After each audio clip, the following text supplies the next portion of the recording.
Hey guys, we're Chuck and Brad. We're two comedians who do the Chuck and Brad podcast, a pop culture podcast based out of Rhode Island. We just wanted to let you know that we're going on a short comedy tour called Chuck and Brad Reimagine the Avengers. It's our own comedic retelling of the original Avengers movie, and we're touring the shows the same weekend that Avengers Endgame comes out.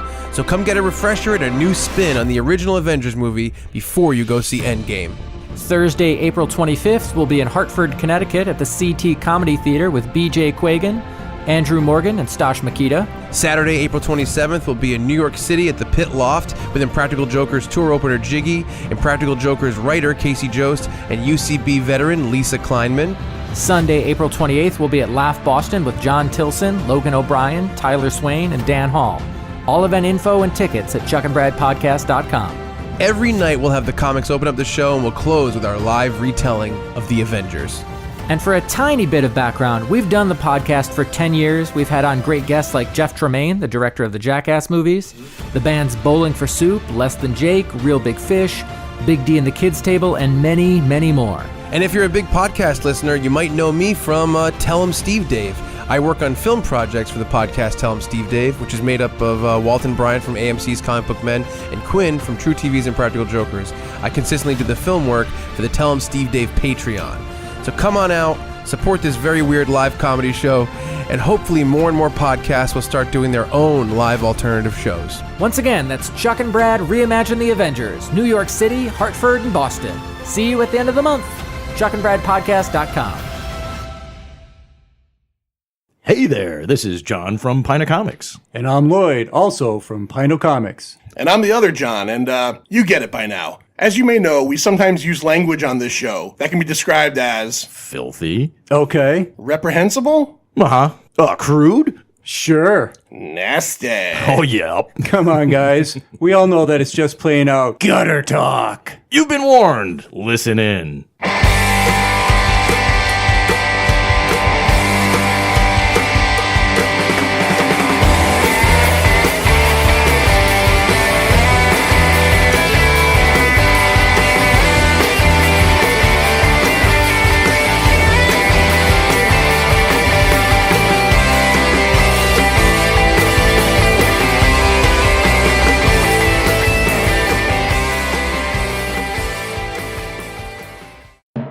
Welcome to the Pint Movie Invitational Series.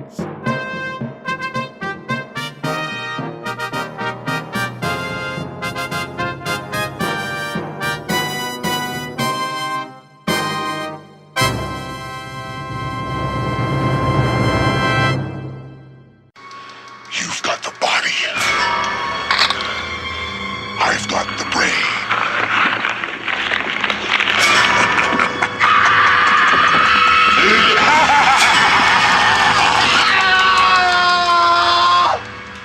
Why are you pointing at me? Start the show.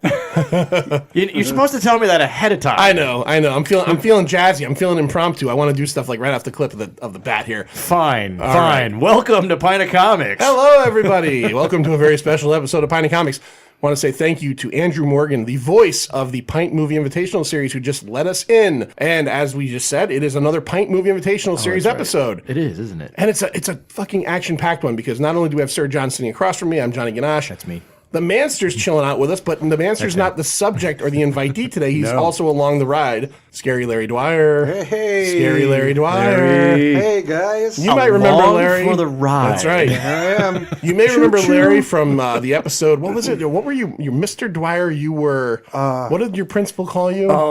Evil and disrespectful. No, it was worse. No. It was that. It was just hilarious that disrespectful came after evil. Oh, yeah, that's it. Because once you call someone evil, there's no going back. Was that the name of the episode? Yes, I also named it Mr. Dwyer, you are evil and disrespectful. Yeah, so you can go back and find that episode. We talked about Larry's past in Hatebreed and in Death Threat and stuff like that. Yep. His insistence on eating popcorn. He has no popcorn Hey, Lou, tonight. can you move that foot repair cream? Because that's all I can see. And I got to get that image out of my head.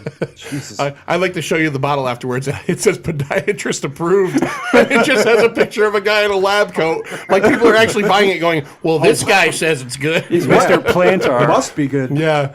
What is foot repair? It's fucking lotion for your feet. My wife has me. Yeah, when you have those you don't want cracks to know. and calluses, and, you know, Oh, women love people my with wife's feet. My wife's feet are very nice, but you know, at night when we're watching TV, she'll throw them up on my lap and go, "Can you?" And then I had that, so yeah. So this is Adjustable wrench and a So that's why screwdriver. they're very nice. that's why. Yeah, that's why. Part of the reason they're nice. Because of the foot repair. Yeah, because I mean, generally she'd have swamp fucking foot.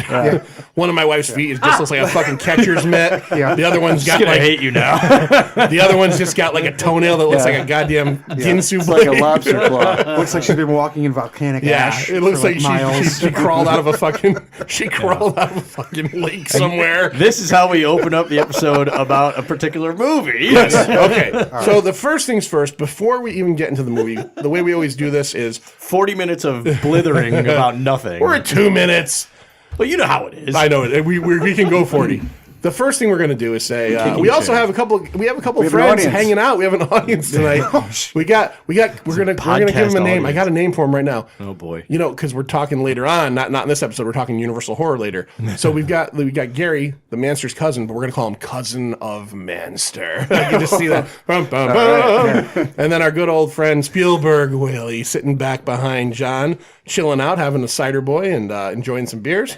Something tells me he'll be very quiet tonight, but that's cool. And Lou's chilling out, and he's been filming stuff. We immediately send you over to the YouTube channel. All right, so here we go. Pint Invitational.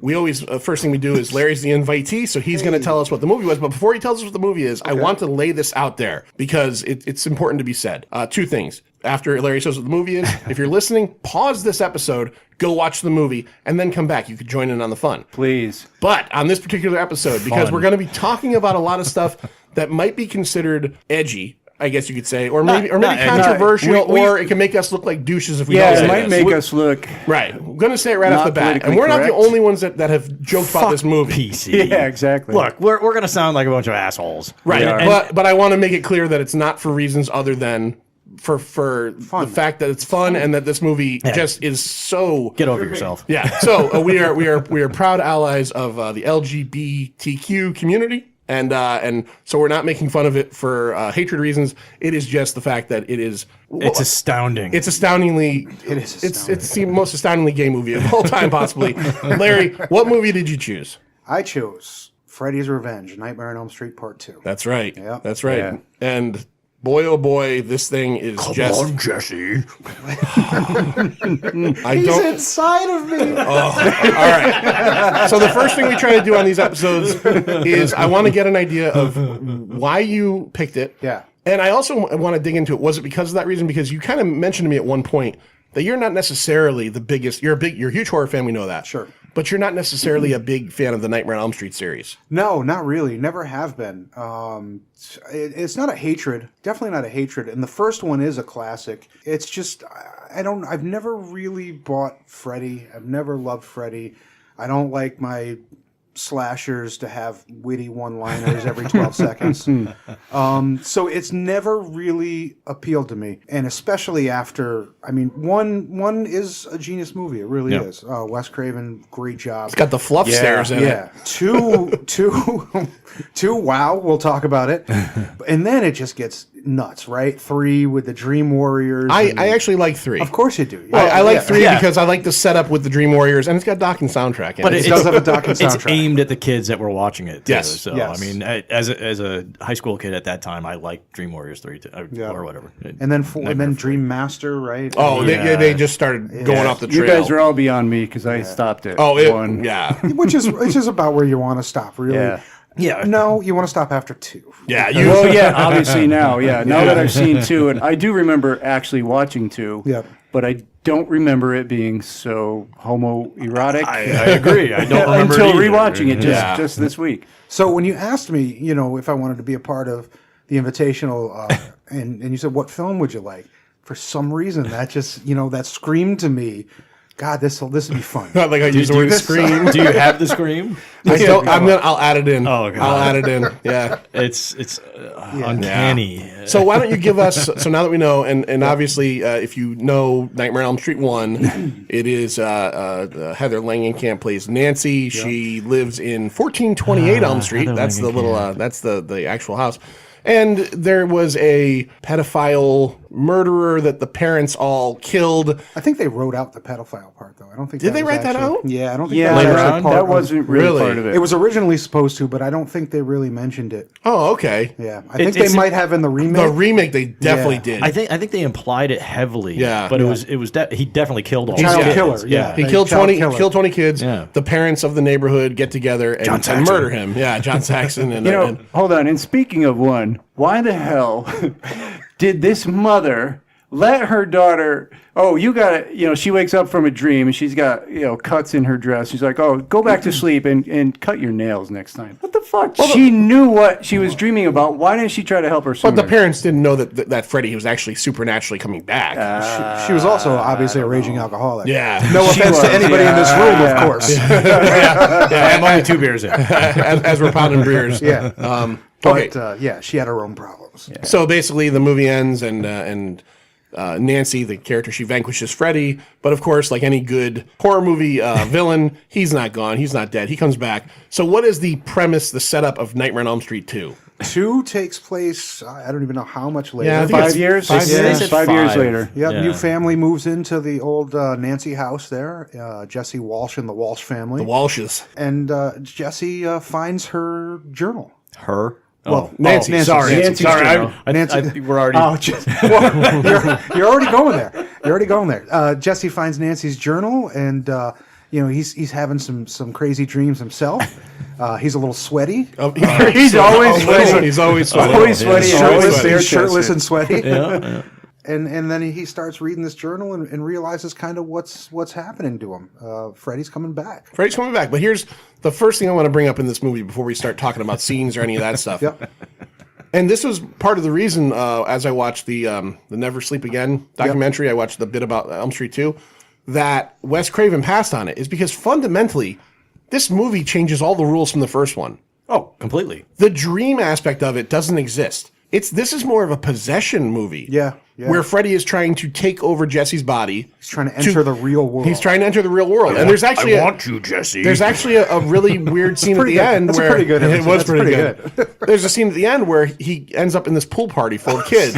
Oh, great. You know? Oh, there's the a party. super hot girl at that pool party too. Which one? She's like a punk. She's like a punk. She's got like spiked hair, Yeah. and she's wearing a bikini, obviously because it's a pool party.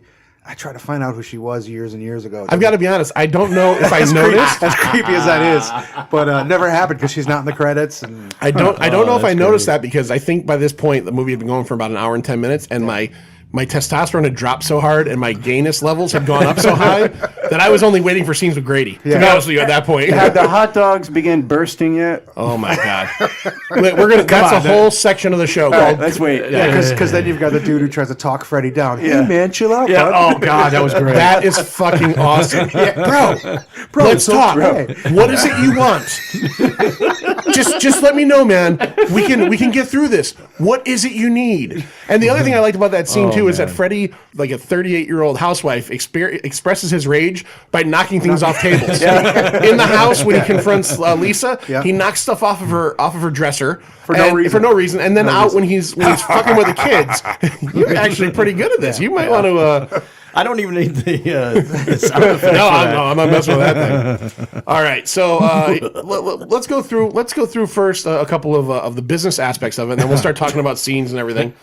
The incredible business it did. Yeah. So first of all, we'll go over the cast. So the lead man, of course, Freddy Krueger, is played by Robert Englund, best known for the entire Nightmare on Elm Street series. Although if you look at the credit list at the end of the movie, he's listed way down to the bottom of it. Really? Yeah. He's nowhere near the top of it. Huh. It's They pretty do that interesting. a lot. Yeah. The Friday the 13th do that. Yeah. They do. Yeah, but the Friday the 13th never really kept anybody right, like concurrently. Heather Not till Kane Langenkamp. Hodder. Kane Hodder Not was a till Kane couple, Hodder. right? Heather Langenkamp came back a couple times, but And Yes. Nightmare, yeah, she came back for Three. Part more three, years. right? And the new one, and then the real the one. the new Nightmare. Oh God. Yeah.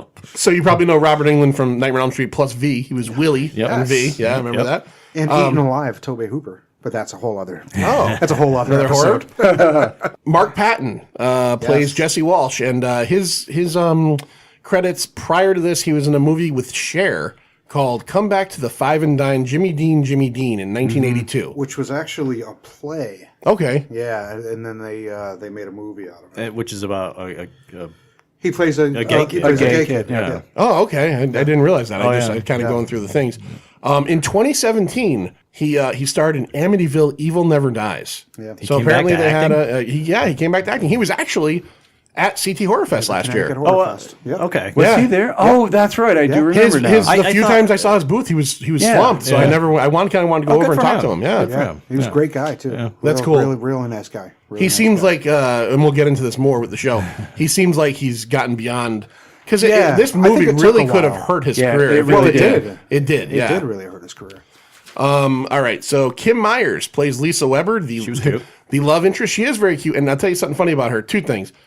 You may know her, John. I know you probably recognize her from the Seinfeld episode, The Soulmate. She played Pam. Remember Kramer and Jerry both fell in love with her? Oh, yeah. Oh, Pam. She could bring home the bacon and cook it in a pan. I don't think I ever saw that. Yeah, it's a good one. And the reason in the documentary I watched, they hired her. They said based on acting skill, they said she was the best they talked to. But they said the other thing that didn't hurt, and once they said it, I couldn't not focus on this, is that she looks like Meryl Streep. She does look like Meryl Streep. Now that you say that. like a redhead Meryl like a Streep. redhead Meryl Streep. Yeah. They're like, well, Shit, she does. Huh? that doesn't hurt. You I know? will say this about her. I mean, she actually does pull was off good. the scenes in this movie that doesn't seem to really work altogether. Hey, I think we could all agree here at the table, at the very least, and maybe the guys out there, that if we were Jesse, we would have all porked her, right? I mean, Oh, yeah. I would have done more than make out with her sternum. yes. exactly. Yeah. So doubt about it. yeah, she was cute, red hair. You know, Yeah. I like a Can't beat ginger. that. I like Even a ginger. though she was wearing those bad '80s khaki shorts the She- whole movie. yeah. Everybody was wearing bad 80s. Their relationship, Yeah, that was true, Jesse that- and Lisa's relationship. Every time they showed them on the screen, did it make you feel more like they were like best girlfriends? Yeah, they didn't. At They times. never really Yeah. came off as a romantic couple. The But most they they showed did- romantic was when they were almost doing it. yeah. But she wanted it.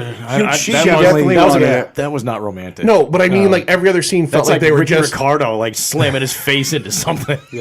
It just felt to me like they were just like BFFs. Yeah. Like they were just going to the mall. You know what I mean? Like No, but Yeah, like he was they her were ride good to together. school, Right. basically. That was it. In the scenes that they acted in together, they were good together. yeah, I mean they were both good. They were. Yeah. You know, this movie didn't suffer from like a poor cast. or No, anything. no. No. no. No. No, And I'm, actually- not going to poke fun at Robert Russell yet. I want to mention this, Larry. I'll You do that probably know later. this already because you're reading Fangoria and Left and Right and all that stuff. I read them. One of the things they said in the documentary, I want to go back to Robert Englund, is that Robert Englund didn't want to do this movie and held out. And they started filming without him. They started filming with a stuntman made up like Freddy, and they were like, he's so terrible. And they said he walked. They said he walked like Frankenstein. And there's one scene in the movie that it's actually him. And it's funny. After I saw that and I watched the movie, in the shower when Jesse becomes Freddy and kills the coach. The shower fog like sets and then it's a silhouette of him walking and he's walking like this and that was not Robert Englund. The first like 3 weeks of filming and then they finally just said fuck it, we have to pay him. Yeah. Because he said that he realized at the end of Nightmare 1 that he had a character that was unlike Michael Myers and Jason, that even though Freddy wasn't really vocal or like making the little "now you're a pizza" or whatever the fuck it is, that he knew that people wanted him to play that character. Oh yeah. Yeah. That was him. That was his character. Yeah. No doubt about No, it. he landed that. To the point where Jackie Earle Haley really had no chance. And that's crazy because Jackie Earle Haley I is love Jackie Earle fucking Haley. awesome. Yeah. Yeah. Yeah. I love Jackie Earle Haley. Ever since Bad News Bears, I've loved him. Yeah. Who didn't want no So- Kelly Leak when they were a kid? I He wanted could have to be been Freddy Kelly. Krueger. Yeah. Yeah, he was He Freddy was- Krueger in the 2010 or 11 Oh, remake. I never saw that It's one. not good. No, it's not good It's at not all. good. There are things to And avoid. not- Was he a and good that's Freddy one of though? them. Because He was. I picture him He as a tried good to Freddy. do his own thing. He tried to do it a little different. Yeah, if I remember correctly, he looks and the makeup makes him look more like a realistic burn victim Very, too. very much like a bird. Yeah. Victim. All right. He Yeah. had a good voice. Yeah, kind of like his voice in The Watchmen, actually. Kind of. Yeah, he Right? kind Yeah, of did the real same gruff. thing. Yeah. You don't get it. I'm not stuck in here with you. You're locked in here with me. I love that part. Fucking great. Do it. But someone. Yeah, it's Freddy. That's Robert Englund's role. Yeah. Nobody else can do that. Role. Have you ever met Robert Englund? Yes. It was a nice guy, or Yeah, super nice guy. That's awesome. Yep, I actually had a couple drinks with him at a bar at the Crown in where the hell is that? There was a Monster Mania 1 year in Connecticut. Oh, okay. Oh, in Cromwell? Yes. Yeah. Yes. Yeah. yes. Oh, really? Yeah. Over, Which it's now like a Red Lion or something. yeah, like yeah, that. yeah. It used to be the yeah, Lord Cromwell. First time I met him was Fango's Weekend of Horrors in like 88 or 89.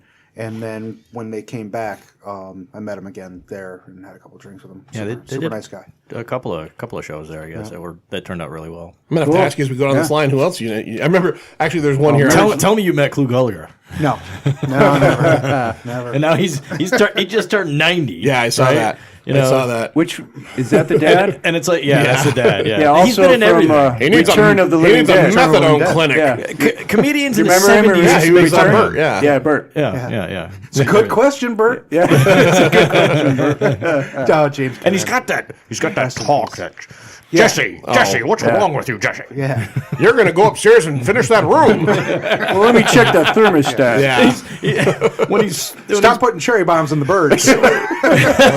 See, this talk right here that's a little unhinged is why you have to go watch the movie right now. it's just insane. And come back. Okay. So if you're listening to this and you haven't seen it yet, you're doing yourself a disservice. it's a total disservice. definitely. Yeah, I almost beg you that if just download it. We got the download. That's great. Just hit the pause button. Go hit the pause button or do something. Go watch this movie and then come back. Here's what terrifies me about Clu Gulager. Here's what terrifies me about Clu Gulager. Those words have never been spoken ever. If my sister ever hears this, she's gonna have to go watch the movie to figure this out. Okay, so he's on the side of the house on a ladder, putting the window protection on it, so the kid can't get out at night or whatever the hell he's trying to do, and He's on the ladder in his work boots, his shorts, his socks are sticking out of the work boots. He was looking good. And his glasses look just like my dad. That's it. Yeah. Wow. My dad in summer staining the side of the house. I think in 1985 that might have been everybody's dad. Oh my God. And if you ever become a dad? Where's he going? He's on something. All right. So He needs a methadone clinic. Is what methadone clinic is what he needs. All right. So Kim Myers, besides Seinfeld, she's done a bunch of stuff in TV. She was on a couple episodes of Jag, and she was of course on Walker. Whole lot of TV stuff. Walker, Texas Ranger. Of course, everyone was on that. All right, John. This is something you might not know, or you might know. Robert Russler. Robert Russler was in Babylon 5. Okay, I didn't know if you knew that or not. I didn't know if you'd recognize him. He was also in but Weird Weird Science. Science. Weird Science. We're And talking here's- Grady. And Grady, Yeah. his friend Grady, the hot guy with he wears the Johnny Depp shirts. Another and the shorts topless up. guy. we're gonna- Everybody had the 80s shorts. Yeah. But Oh, yeah. we'll get into it. Go. What All were you right. going to say there? So Robert Russler played Ron Grady. He had a first name no one knew. He was in Weird Science, Babylon 5. He was Lieutenant Warren Kettler. No. What? Where'd you read that? No, that's what it said. No. Oh, well, go fucking fight IMDb, and I'll keep reading. It spelled it wrong. Oh, well, I might have wrote it wrong. I don't know. Warren Ketchup. Warren. 2 F's. Keffer. Can you work on your pronunciation? Warren Keffer of the show Babylon 5, written by. He lasted for one season before they it said killed, they five killed episodes. him off. He was basically forced on JMS as a starfighter pilot, and he decided to write the character out of the show by killing him off at the end of the season. Yeah, it's too bad. I kind of like this guy. He was an awful actor. He played one of the douchebags in Weird Science, along with Robert Downey Jr. Yes. And in that Never Sleep Again thing, again, and this is something else you might want to do, check that out. He got the role in Nightmare on Elm Street the last day of filming Weird Science, and Robert Downey Jr. drove him to the audition. So that's awesome. That's pretty cool. Ray, let's see, he was also in Ray Donovan. And this is just a funny coincidence. He was in Ray Donovan? He apparently was. It looked like several episodes, so he must be. I must have missed that. Yeah. In 1993, he was in Amityville: A New Generation. So he was also in an So Amityville much movie. Amityville stuff. Yeah. All right. So let's move on down to. Which has never had a good movie since the first one. They've all been a mess. There's been nothing good. That one. Oh, Amityville's? Yeah. Oh, God. no. Amityville. Honestly, the They're only awful one I've ever movies. seen was the remake with Ryan Reynolds, and that was not. Really? That was You not never good. saw the first one? No. You never saw the original? Yeah, that No. was fucking creepy. Really? Yeah, there's some movies I haven't seen. That's for sure. That one legitimately scared me. Yeah. Yeah, it's a scary film. I like it. That's got James Brolin in it, right? And Margot Kidder. Yep. James Brolin. All right, Clu Gulager, Mr. Walsh. He was in Return of the Living Dead. He played Bert. Man, these were I saw the first two of them. They were just shitty movies. Feast 1 through 3. Oh, yeah. Which was, if you remember that HBO thing with Matt Damon and Ben Affleck, where they gave produced a movie on us. I actually and liked the first feast. Really? did you really? It was gory. I think it the was- first one might have been better than this. I remember the yeah. second one killing me. Like, this is the worst fucking thing ever. You're not going to go into his earlier history where he actually was in some serious movies? He was in so much that I was like, I don't have that much time. yeah, He's one of those 90. guys with like 200 credits. A lot of Well, credits. he was on every TV show in the 70s. Yeah. Probably every Western from Yeah, back then. pretty much. Yes, he was in a ton of westerns. Essentially, he was a punchline to comedians' jokes in the 70s. That's Well, he's got that weird fucking Gulager. It's like, it just looks like word jumble in there. It's not even his real name. It's a nickname. Oh, is it really? The whole thing's a nickname? No, his last name's real. What is it, Klingon? Clue Gulager sounds like Yeah, a Klingon. CLU. What, that's not a name. It's a nickname. I guess his father gave it to him. What? Clughard? Because he loved the game Clue. Hey, It was look. wild. There's a Oh, bird those called guys Clue headphones Clue, on. I guess. There's a bird called Clue Clue, and when he was a kid, he used to say it all the time or something like that. So he called him Clue Gulliger. You know some weird shit about some weird people, man. I give you no. I'm bowing to you. That's good. I'm bowing to you. I looked this kind of stuff up. You look up the other shit. I look up the fun stuff. Marshall Bell. Marshall Bell plays Marshall Coach Bell. Schneider. He's known for Airheads. He was in Starship Troopers, and of course, he played George and Quato. Quaid. Oh, that's right. I forgot about that. Quaid. Touch my slimy, sweaty stomach, Quaid. There was a great Saturday Night Live skit years ago where a guy goes to a party and he's got a Quato. People are like, "What's that on your shirt?" He's like, "Oh, nothing." "Oh, no, what is it?" Yeah. It's a All Quato. right, it's my Quato. And it's just, hi. Because you remember Quato was like slimy as fuck. Oh, yeah. It was like bad makeup. It was like Yeah. it wasn't really good. And he had that weird ethereal Quaid. And his little hand, like you're afraid a Quato hand would touch you. You feel Larry's weird. a little creeped out right You now. feel, with well, how think- John's like, touching him. close your eyes, Lloyd, and pretend that's Quato. Right? needs to be more wet. You need Yeah. you need more wet. Right. Yeah. And I think, Larry, I think We're never gonna I get to think the I cast remember list. this. Yeah. I think I remember this from talking to you one point. Didn't you say Marshall Bell yelled at you somewhere? Yeah, he did. He was at. It was matter of fact. It was at that Robert Englund one, the one in Cromwell. Yeah, he was there, and I don't even know why I kept saying this because it wasn't a line.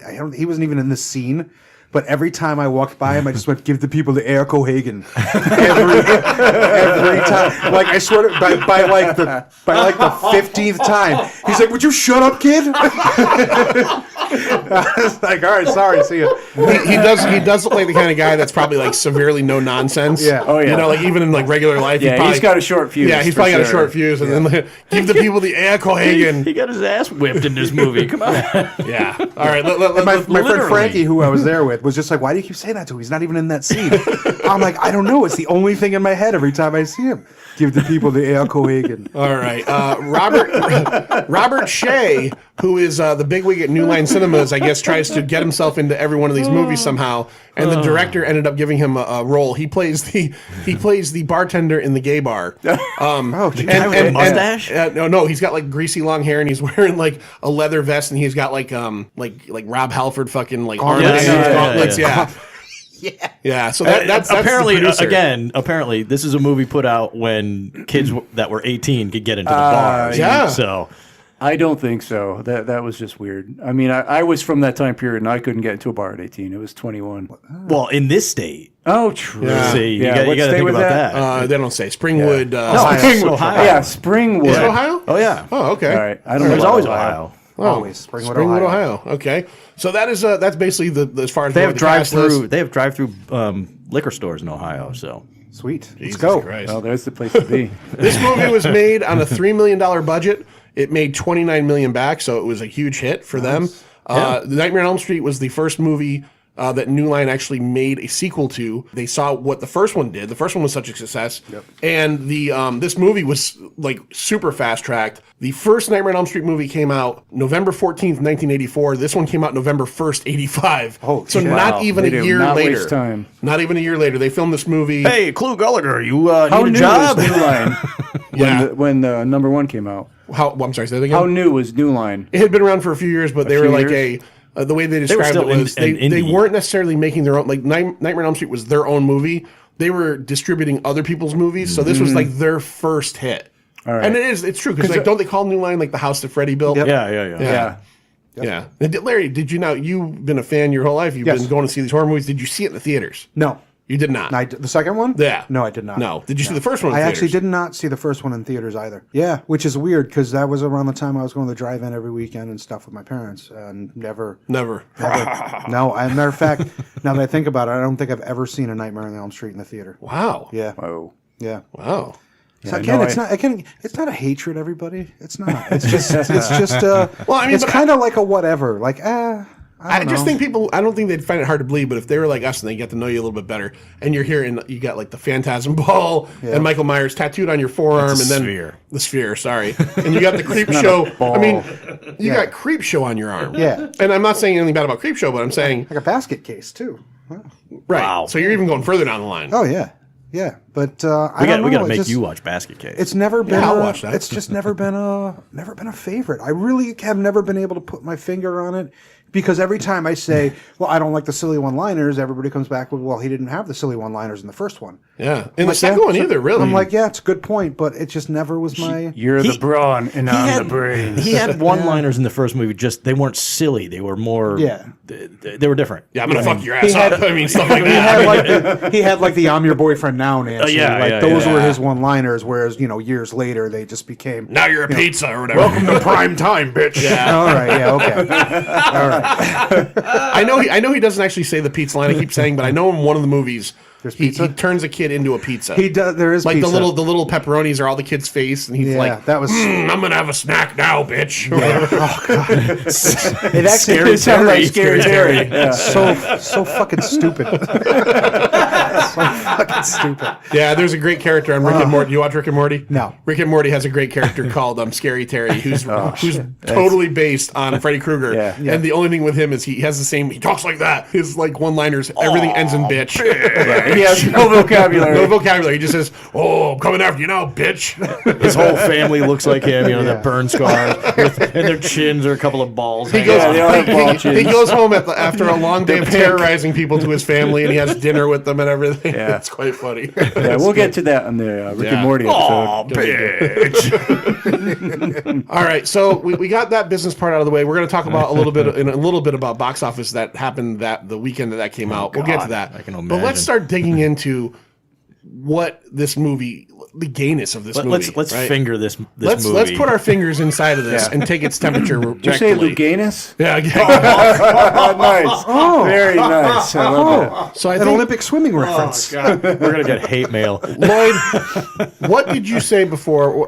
What did you say this movie? Was it you or was it John? It was. What this movie is an allegory for. I believe completely. yes. It's not so much a Freddy Krueger / scary slasher movie. It's an allegory for a boy trying to repress his homosexual identity. Yes. Yeah, that's all. That's what it is. Whether they meant to or not. Right. That's Yeah. what it. That's what it is. Right. That's he's inside me. Yes. He's inside me. Yeah. Here's a sample of some of the lines. now, Jesse.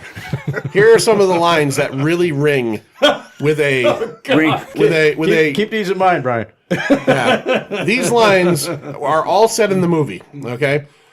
So one of them is, this is Freddy's only one that kind of rings out, is, "I need you, Jesse." All right? He says that a lot. This is and then these are all Jesse lines afterwards. I'm going to try to do it like Jesse, too. Yeah, you got to do the line.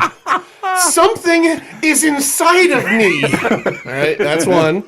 And then here's another one. Something is trying to get inside of my body. Actual lines. I've written these down. Yeah. And then we go, and then there's variations of, "He's inside me." And then there's one scene where he says that over and over again. And it was driving me nuts. I'm like, yes, we get it. It's against the staircase, and he's talking to Lisa. These two are the ones that I find the creepiest, by the way. "He's inside me, and he wants to take me again." And then this last one, Jesse, I want you again. this very last one is just like, this one just like has so many connotations of not just homosexuality, but almost like sadomasochism. "He owns me," he says at one point. Yeah. And at the very end, when he burns up, Lisa says to him, "Jesse's inside you, and I want him back." Yeah. Yeah. But It's he just doesn't want you, all over Lisa. the place. No, and so Larry, what do you think of being a horror fan? Yep. What did you think of the fact that they took the gender roles and reversed them? Because basically 100%, Jessie is the final girl, Yep. or the scream queen, Yep. and Lisa is the man character. She saves him at the end, Right. Right. Oh, she goes on into battle. She goes into battle. She fights Freddy harder in this movie in the scene during the pool party where she fights him after he has the hissy fit and throws stuff off of the shelf. She actually physically fights him. She boots him right in the face Right, she a couple kicks times. him. You know, So what do you great. think about that? Being a huge horror guy, Yeah. was it refreshing for you to see that? Was it weird? What was it? Well, I mean, first time I don't remember really getting it the first time. Yeah. I saw it. I was probably like 11, 12 years old, and I didn't really, like I said, like the nightmare movies anyway. So I don't remember how I felt about it back then. But now, ever since I've come to know what's really going on, I think it's awesome. I think it's hysterical. Obviously. But I think it's great. It's great that they made him the final girl, and she's the, I don't know if a man, character, but I think of her more like the Nancy character from the first one. Right, She's the one fighting, and She's the fighter. where you think through the whole thing that Mark Patton is really the focus. To me, she becomes the focus.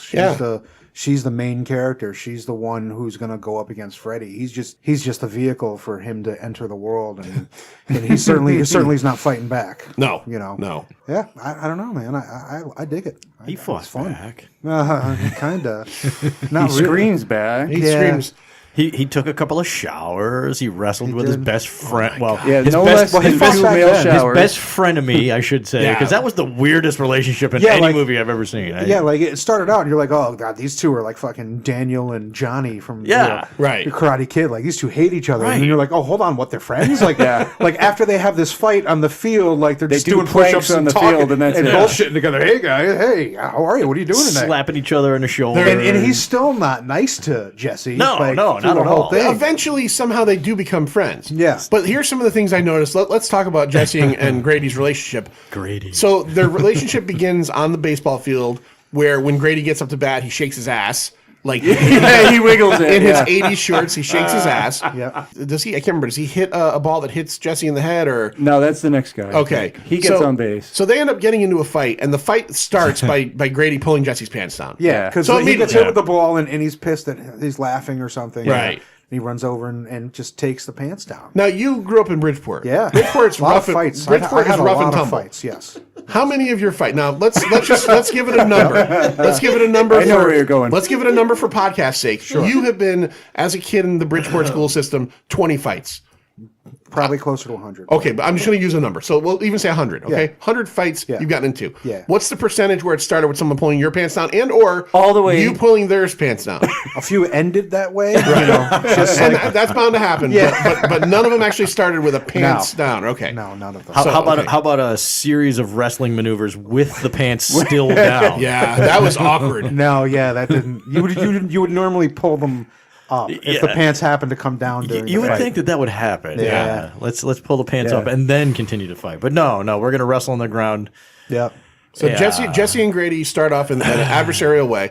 They kind of bond when Jesse falls asleep in class and has a dream and does one of his screams. Great scream. Which is so weird because you think you're in a Nightmare on Elm Street movie. He's dreaming that a boa constrictor is crawling all over him, but there actually is a It boa really was a constrictor. boa Yeah. constrictor. Yeah. Weird. Not explained. No. The teacher seems irritated at him for being frightened that a boa constrictor was on him. Right? Just ask next time. Yeah, just ask next time. But that was where their relationship blossomed, because when Grady laughs at him, Jesse gives him the little middle finger, like, okay, Yeah. we're cool now. And they're smiling at each other. And they're smiling at each other. Look at the shower scene after the fight when they were Yes. they're just joking around. Right. And, like, what happened? Weren't you here? two just fighting? I Right. thought you guys were like the enemies of this movie. Now, here was another thing that I so noticed weird. that I thought was weird. There's a scene that's it's twofold. There's two reasons this scene is kind of strange in that sense. It starts in the lunchroom. Grady and Jesse are sitting on the same side of the table. Yeah. Yeah. And then Lisa and the brunette girl, Yeah, who's also her, like the her friend, best friend or whatever. they yeah. sit down. The one that wants to have sex with everyone. She wants to bang everybody. She doesn't actually do it in the movie. No, she but tells she him. just says it a lot. She tells him to get lost. Yeah. They sit down on the other Kind of amusing side. too. Yeah. I don't know why Grady and Jesse wouldn't have started on opposite sides and then let the girls that they were both interested in. Who directed the movie? Oh, Jack Shoulder. Jack Shoulder is mainly known for 2 movies after Nightmare on Elm Street 2. Birdcage. No, yeah, Le Cage à Fall. And yeah, That's not true. no, He he did not made direct he the actually Birdcage. made the 1987 science fiction horror movie that's actually pretty damn good. The Hidden with The Hidden. with Kyle MacLachlan, and then he made I just watched that not long ago. he made a 1989 movie that no one remembers except when I looked it up. I went, oh, that was half the Young Guns. It was called Renegades with Kiefer Sutherland and Lou Diamond Phillips as a couple of Yeah. undercover Chicago cops. Yeah, nothing. Total garbage. Kiefer Sutherland with a big mustache. You say that, and I think of that one, The Cowboy Way, wasn't he? Woody Harrelson, yeah, he had a big mustache in that too. I saw Yeah, Renegades. Kiefer, but it was Kiefer had it, Kiefer yeah. too. Yeah, Yep, he had yep. the big mustache. You saw that recently? Renegade. I saw it in the theater when it came out. So you saw a Jack Shoulder movie in the theaters. Yeah. Wow. Meriden. Did you think it was Young Guns by any chance? Is that why you went to see it? I believe my friend and I that used to go see all these crappy movies would just sneak into the theater after paying for another one, which is probably after we walked So out you of paid Shocker. for something probably good, and then you sat through it. Yeah. No, Yeah, I've we done that. would never. We would Who never. hasn't done that? Spielberg's a big fan of a lot of these 80s action movies. Were you a fan of Renegades? No, not a fan of Renegades. I know he's big on Tango Tango and and Cash. Cash, right? Yeah. I like Tango and Cash. I'm with him on Tango and Cash. I like Tango and Cash. But it wasn't really Shoulder who got the rap for the gay stuff. It was the screenwriter. The writer, Yeah. David Chaskin. Yeah. Yeah. Because Yeah, but- apparently he kept just writing new shit. Yeah. Hey, do this. Yeah. I don't know. I've got an idea. There's an awful You can just lot of pick, stuff he's like there. twisting his mustache, but instead of tying a girl to a railroad track, he's writing gay scenes for Mark Patton. Yeah. Poor Mark Patton. Actually, there was it wasn't in that Never Sleep Again documentary. It was in something I read that there's a scene early on where he first encounters Freddy, where Freddy takes the bladed glove and caresses his face. And apparently in the screenplay, I did read that. Yeah. they wanted Freddy to put his fingers in Jesse's mouth. And he was going to do it. He was going to do it, and there was a makeup artist who was guy, openly homosexual and said, "Don't do this." Because he wasn't. Patton Mark wasn't. Patton wasn't out at this Right. point, so that's a big part. I guess we're not saying about this Yeah. movie. Is that Sure, Mark right. Patton, Good call. You Mark gotta put that Patton out there. is a homosexual actor who, at the time in 1984 or 85, when they're making this, was closeted. He was wanted how to old? remain. How old was he? I don't even know. Maybe I don't know either. I think it was 18. 18 or 19. Very, very young. So Young had And- done one movie. Right. Doesn't want to be typecast as, Right. as the gay guy. Wrestles with and Robert you're also Russler. talking about 1984 Hollywood. Yeah, You yeah, know, it's- are they going to cast an openly gay Well, actor? look, let's be totally honest. In 2019, there are still a lot of Yeah, closed there doors is. and non-open minds about this. But think this about is this, too. 35 years ago. At that time period, the AIDS epidemic was just starting. Just starting. It was. Right. and it was a Lot of a fear. lot of fear, a lot of hatred. Yep. Yeah. So Yep. So Yeah, and this- like he didn't want people to know, but he as an 18-year-old actor, he doesn't, he's reading the screenplay and he's just like, sure, yeah, whatever. He doesn't realize what they're doing. I would like to read the original screenplay because I don't know if by reading it you could infer that there's so much going on. A lot of it is visual. Yeah. A lot of it is subtext that they put out there. But I mean, once you get there and they're filming again, A lot of it is his acting. Oh, Mark Patton's in acting. some and cases, that's what the screenwriter had been saying for years. No. I didn't write a gay movie. He acted gay in the movie I wrote. That's what that screenwriter had said for years. Until pretty recently when he's like, oh, okay. He finally made it. Yeah, You got me. let's out the writer now. Right. Come on, what's his name? David Chaskin. Yeah. And actually, when I looked up his credits, he wrote just about nothing, like nothing. And of he was any- young when right. he It wrote pretty this. much ended after that. There was one other movie, and Y'all got no books. I did. And I figured Larry might know this because the name sounds familiar to me. He wrote another horror film. I think that was a few years later called I, Madman. Oh yeah, I know the movie. I Okay. know the movie. I've never seen it, but I know the name. I know the name by reading it, but yeah, I think it's a heavy makeup effects movie if I remember. okay. So I'll have to look it up. So Does he have a penis for a nose? yeah, he might. I don't know. that was one of the things too about Freddy was that the makeup effects artist changed between 1 and 2, and the effects for Freddy's makeup were different. And I actually looked at some comparisons. He's more cheekbony, and his eyes. In the first movie, they used Robert Englund's blue eyes. In this one, he's got those weird red brown eyes. Right. Yeah. And there was a couple other things too.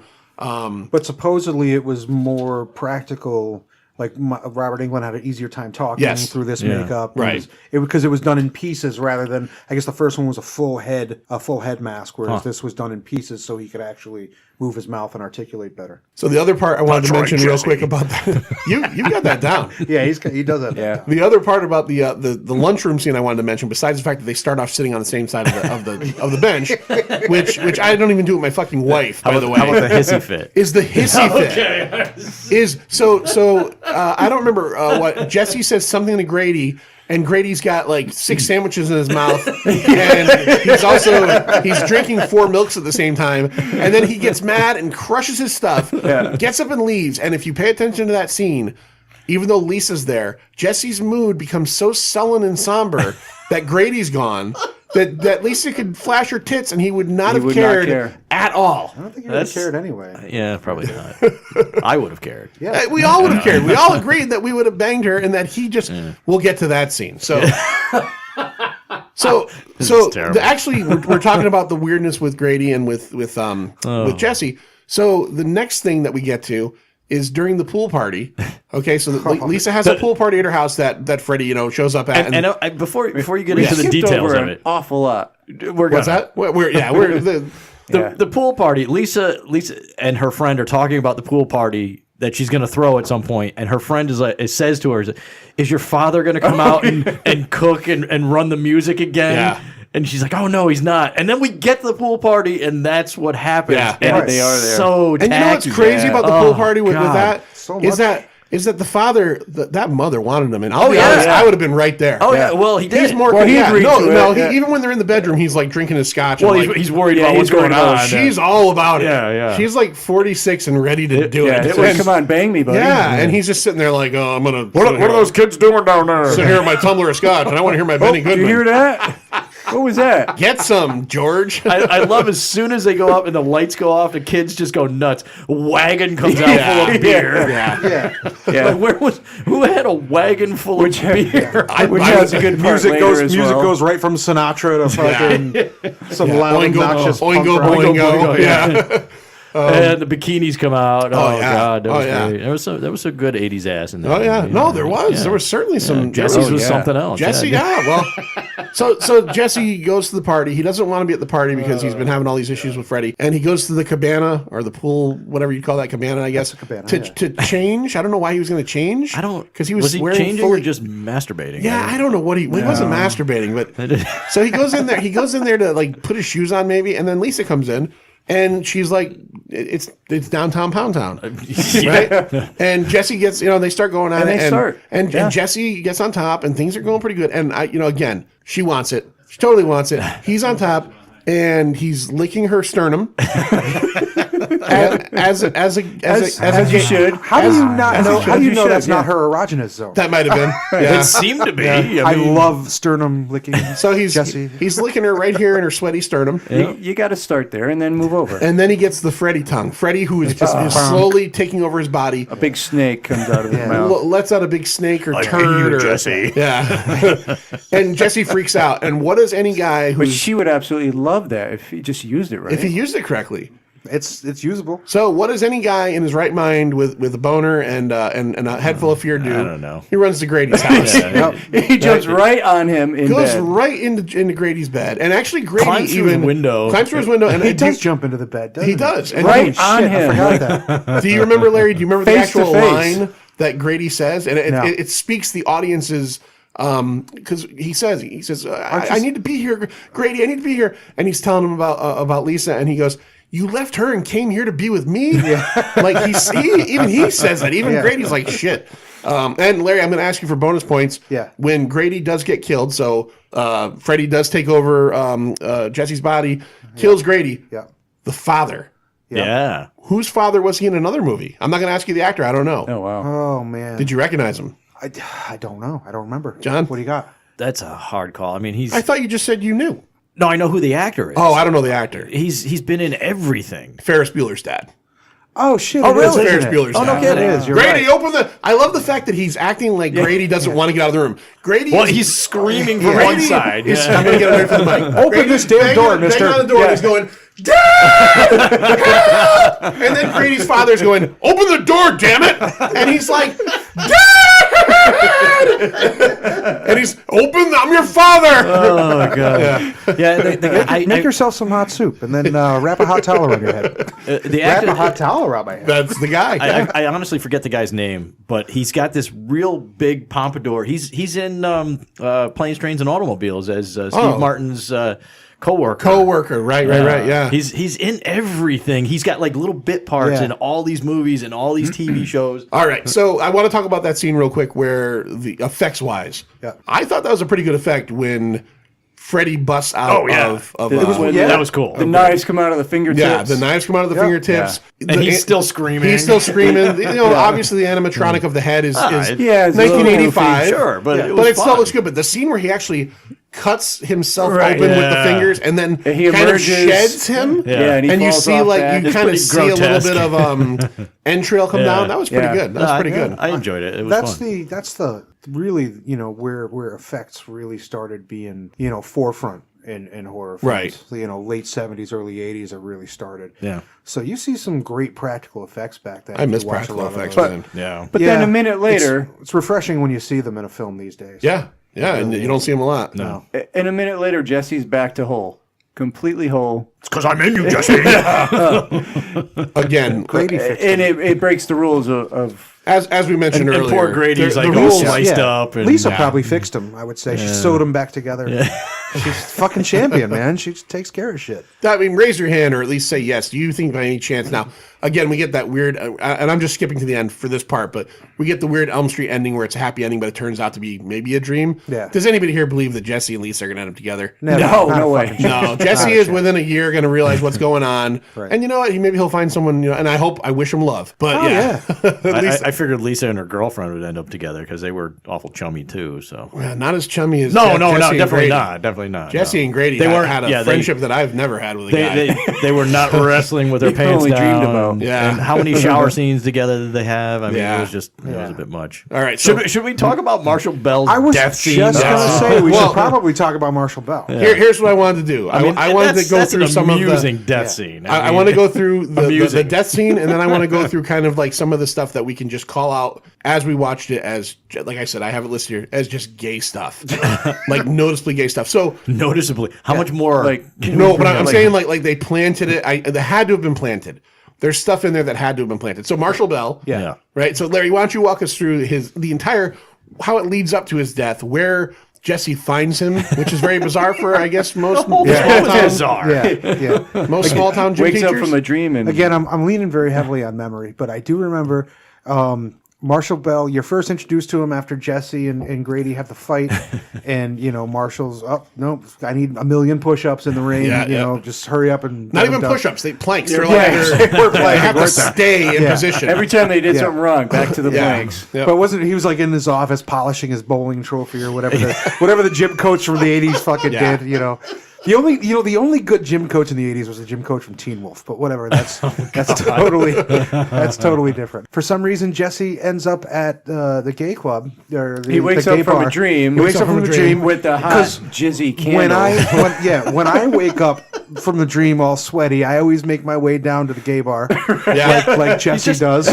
Wander up in the middle of a rainstorm. In the middle of a rainstorm. Does middle of the anybody night. here? Does anybody here buy? with his shirt wide open. Exactly. I know that Springwood, Ohio, has this connotation for being a murder city. But does anybody believe that the way they play this town off, that they'd have a gay bar right out in the open? Probably not. Yeah, I would think he'd have to go like 3 towns over. But here's the thing. I mean, You know? he walks into this so-called gay bar, and in his jammies.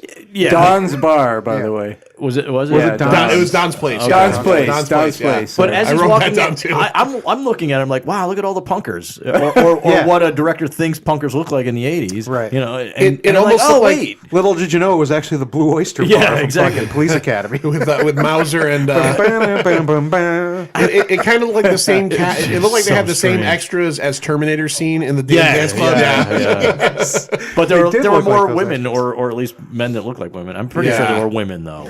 But- So Yeah, there were women. So he Yeah, orders a glass of beer, you know, Yes. like you would do when you go to the gay bar, and then, Yeah. and then there At is 18. and then there all of a sudden is the gym coach Full S&M gear. Full S&M. full Rob Halford stage gear. And he's like, Not a word. Not a word. Just Not a word. He grabs his puts his hand. hand on his shoulder, right? And next thing you know, he's running doing laps. laps. Yeah. He's running laps Yeah, he around the brings it back basketball to the gym. school. I actually have a question. I want to ask you, Larry. Yeah. Because you said you went to some rough Catholic schools and did. stuff like that. Yeah. If you were ever caught doing something wrong off school time, did you have to run laps? Matter of fact, I ran into an English teacher at a strip club. Did you really? I did. We just happened to be sitting across the stage from each other. And That's never I happened to me. didn't notice him for a little while, and I was in high school at the time. I had a fake ID since I was 17, and I'm just sitting there, and then all of a sudden we lock eyes, and I'm like, "Oh shit, Mr. Howard." So 5 minutes later, he comes over and he just whispers in my ear. He's like, "Dwyer, if you don't say anything, I won't say anything." I'm like, "Well done, sir. Well done." Do you remember the name of the club? Oh yeah, it was Ruby's on East Main Street in Bridgeport. What happens in Ruby's stays in Ruby's, Mr. Dwyer. Yep, and it did until tonight. Oh, look at that. Yeah, but that he did not take me back to the school Yeah. to run some sweaty laps. Because in the I gym. honestly thought, as I was watching it, I thought that if my gay S&M coach found me at night at a bar drinking And brought you to school. I don't know if I would go with him. No, I'd I'd probably say, probably you say know what, no. you've got no jurisdiction over me. Yeah, I'd probably You know? say no. If you want to call the cops because I'm underage in the Right, bar, you do call my parents. go for it. But I don't know if I'm going back to the No. school with you, especially wearing How did they something get that there? Rob. Did he get in his car? They didn't show Yeah, that. they never showed it, They yeah. just Suddenly went right there- straight to the gym. Yeah. There was a lot of that. There's a lot of big cuts. I wish they would. I would have liked to hear the conversation in the car on the way to the gym. So he must have how did thought that he go was going to down? get more than just laps. So I you, think do you think a lot of big cuts, Yeah. Jesse. do you think the conversation like on the ride there in the station wagon was like, so Jesse, what would you say you are, a twink or an otter, a bear? You bear. You want to talk about bears and twinks and otters? He was a twink. He was a twink. yeah, Jesse yeah, was. yeah, Yeah, no, you're right. Jesse was certainly a twink, and No doubt about it. And I think that Coach Schneider might have been a bear. Yeah, I think he Schneider. might have That's been. what was his name. Schneider. Schneider. So how does Coach Schneider's One day at a ultimate time. end begin? He gets smacked in the face with a lot of balls. He absolutely gets Yes. hit in the face. Yeah, well, with he a tells ton of balls. Jesse to hit the showers. Yeah, of course he sends after Jesse in one the lap. showers first. And Jesse takes what I might say is one of the most sensual showers I've ever seen. He's shaking his head. He's like in a fucking perk commercial in the high school gym. Yeah.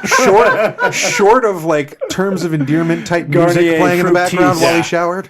It was I use Pint. it was pretty yeah. What's the word I'm looking for? Romantic. It was a romantic. romantic Yeah, shower. he was romantic by himself in the shower. So he gets pelted with a bunch of phallic objects, balls, balls, a lot of balls. tennis balls, basketballs, You know what I wish? dumbbells. I wish there was a bunch of hot dogs. Well, we get the hot dogs. So that comes later. We get the hot dogs later. Flying We get in the his hot dogs face. But the later. funny thing was Exploding hot dogs. the Wilson tennis ball cans just Just start. Start bursting, shaking, Yeah. and then Yeah. burst and explode Oh, yeah. tennis balls in his face. I wonder Yeah. if they paid for advertisement. I don't think Wilson wanted anything to do with that. Or they might have. They might have been like, "Oh, this is great for us," and then they saw it and were like, "Get us the fuck out of here!" You know what? Just put a pen, put a pen label on there. anything. Yeah. So how does he actually die though? This is also like pretty brutal. He doesn't. The balls don't kill him. Right. It's the The balls don't the kill balls to them. the face don't kill him. I'll refresh your memory. Yeah. He's dragged into the shower Whipped by up invisibly. invisibly by two jump ropes. Yep. He's then a He's- guy. he's And he's flayed- he's flayed screaming out. the whole time. and for a guy who's in bondage gear, he screams a lot in this point. Yeah. You would think he would like this, Right. Yeah. Right. He gets It's spread like a up Jesus there Christ in a pose. Jesus Christ pose, and then the best part of the movie. and then the best part of the movie Towel is whipping, a right? fucking invisible towel whipping. Yeah. You get to see Marshall Bell's naked Right ass. to the ass. Marshall Bell's ass, which in the Never Sleep Again documentary, Mark Patton makes a joke. He's like, Marshall Bell did not have a good ass. Good for him. we needed a lot of fog in there. So you get the whipping. Was that a stunt ass then? I don't know. But No, it was definitely you him. see I mean, him you for see sure. his full Was it body him? strung up. But yeah. the towel whipping doesn't get him. Jesse changes to Freddy, Yeah. and then gives him the glove. Yeah, two- and then two this claw is the marks. single best scream in the whole movie. Because there's some really good screams, but the single best scream is in the shower when Jesse kind of awakens from his stupor and turns back to Jesse. Right, he sees his He glove. looks at the glove, Yeah. and I cannot attempt to do it. I'm not going to. Maybe I'll splice it in here.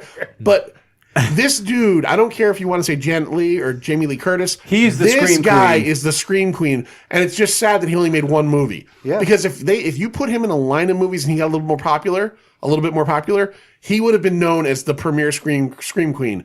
I cannot believe the pitch, the depth, what this guy can do. This guy's the Freddie Mercury kind of of scream screaming in queen. terror. Yeah. Linnea Quigley's got nothing on this dude. He looks at the glove and she's got everything on him. He Trust lets me. one out. Yeah, so Coach Schneider's not with us any longer. No, that's it's unfortunate. You know, but you would figure he would really appreciate the way he went out. I would think so. Being an S&M guy. You know, you mentioned it a Swatted. couple seconds ago, and I want to ask you this because I know, being a member of Hatebreed, being a member of Hatebreed at one point, and being into, I know you're into hardcore music and everything. Were you a metalhead in the 80s? Yeah. Oh, yeah. Okay, so here's the question of all questions, because you were probably of the age. Were you a Priest fan? Not completely. But you were I aware of appreciate Priest. them. Oh, 100%. Was Rob Halford coming out a surprise to you? No. Okay. No. not Because at I all. remember when Rob Halford came out. He was as much of a surprise as when who the fuck was that kid? The Puerto Rican kid. Ricky Martin. Yeah, that Yeah. was about Yeah, same, yeah. same amount Everybody of knew surprise. that, Yeah. Yeah, it was the same amount of surprise. Rob Halford, though, despite the fact It that this surprised guy... me. I remember that as a kid. It was Really? like, yeah, because I wasn't that in I depth think, into the but you music. weren't even that It young, surprised he- me a little too. I was a little older. I wasn't a Priest fan, but I guess it I didn't was surprise aware me of them. just from being older at the point where he announced it and looking back and going, look how he's dressed in this thing. It makes sense when Yeah. you start looking at it. You're like, Dude was hell bent for leather, man. oh yeah, he was. He's your turbo lover. we heard that today. I heard that today. Yeah. Breaking the Tell law, me breaking the law. there's no holler. He's got a studded belt on his forehead. Yeah. Hell bent for leather. God, there's so many crazy songs from him. Yeah. Yeah. No, that didn't surprise me. Okay, because I've met a few I've met a few metal fans that were like kind of surprised, like, wow, Rob Halford, man, you know, Maybe you because gotta go. No, he Oh. had the saw blade on his. No, that was Blackie Lawless from Wasp. Oh, that was. You're right. Yeah. He fucks like a beast. Yes. Yeah. Wasp. We are sexual perverts. Yeah. Right. Was that what it right. was supposed to be? Oh my right. god. Good old Wasp. All right. But wasn't that was really the only, other than the pool party, wasn't that the only death in the movie? No, because Grady died. Grady gets killed. Grady gets killed, and Yeah, all right, sorry. and the Yeah, we bird. just talked about The bird. Oh, can we talk about the bird? That poor guy. So there's It was like the centerpiece of the movie, though. That one scene. that bird scene. No, the shower death. Oh. The towel whipping death. towel that, whipping- that was like the center point of the movie. I The think. the towel whipping, and I would say the bird scene's pretty important too, because that's where the like one of that's where Gulager really starts to shine. yeah. It's also He did it with firecrackers. this movie is He stuck a damn cherry bomb in his ass. That's what he did. this You movie son of a bitch. repeatedly refers to the fact that their house is too hot. Yeah. But then you find out how Yeah, hot it's it not is. to a leaky catch gas fire? pipe. What's that? Didn't the toaster catch fire in another scene? As it's Yes, it unplugged. did. Unplugged toaster. Unplugged. Well, that was really strange. And he like bumps his head to yell at fucking Jen. He's like, he's like, he's fucking around again. It's fucking heroin addicts. I'll tell you what he needs: a kick in the ass and a methadone clinic. So there's a scene in the middle of the He movie. needs a blowjob, that guy.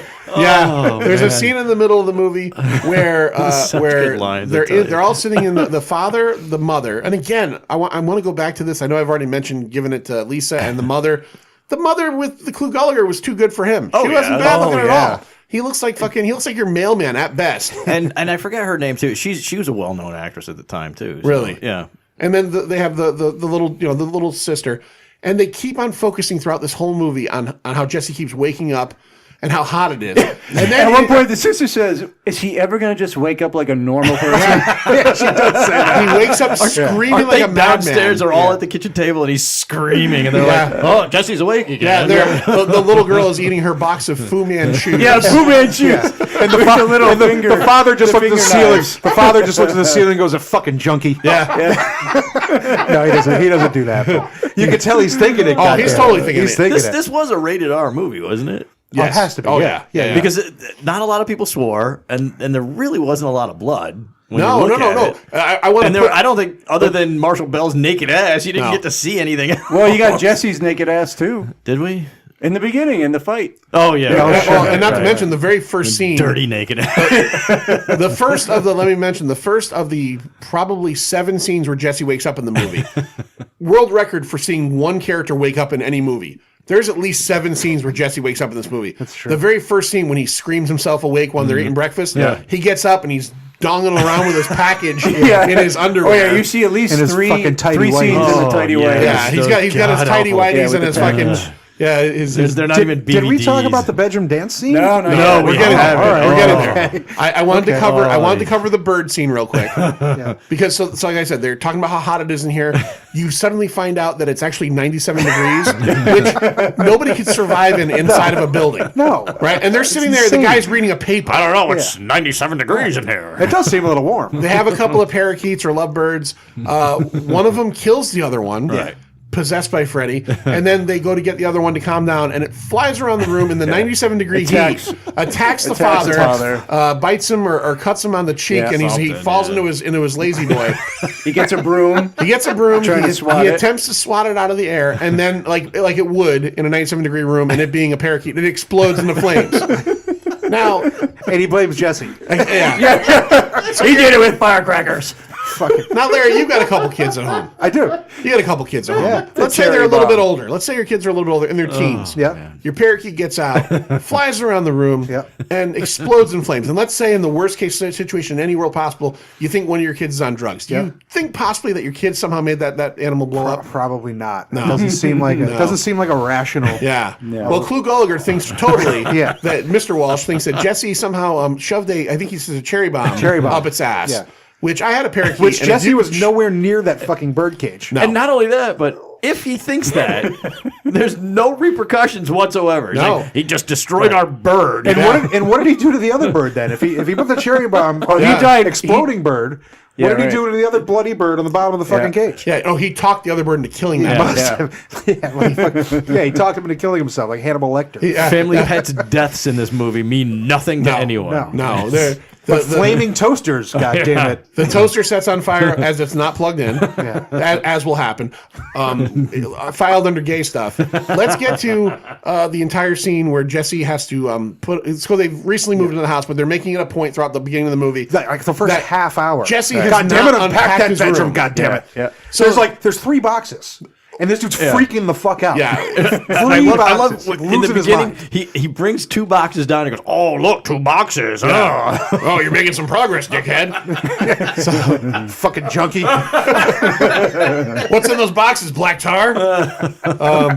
So the first thing is Jesse just got a call from Lisa. I don't think we and like they're this going to go. movie. They're going to go to the mall. They're going to go to the mall. They're going to go to Weather Vane or something. Whatever you did.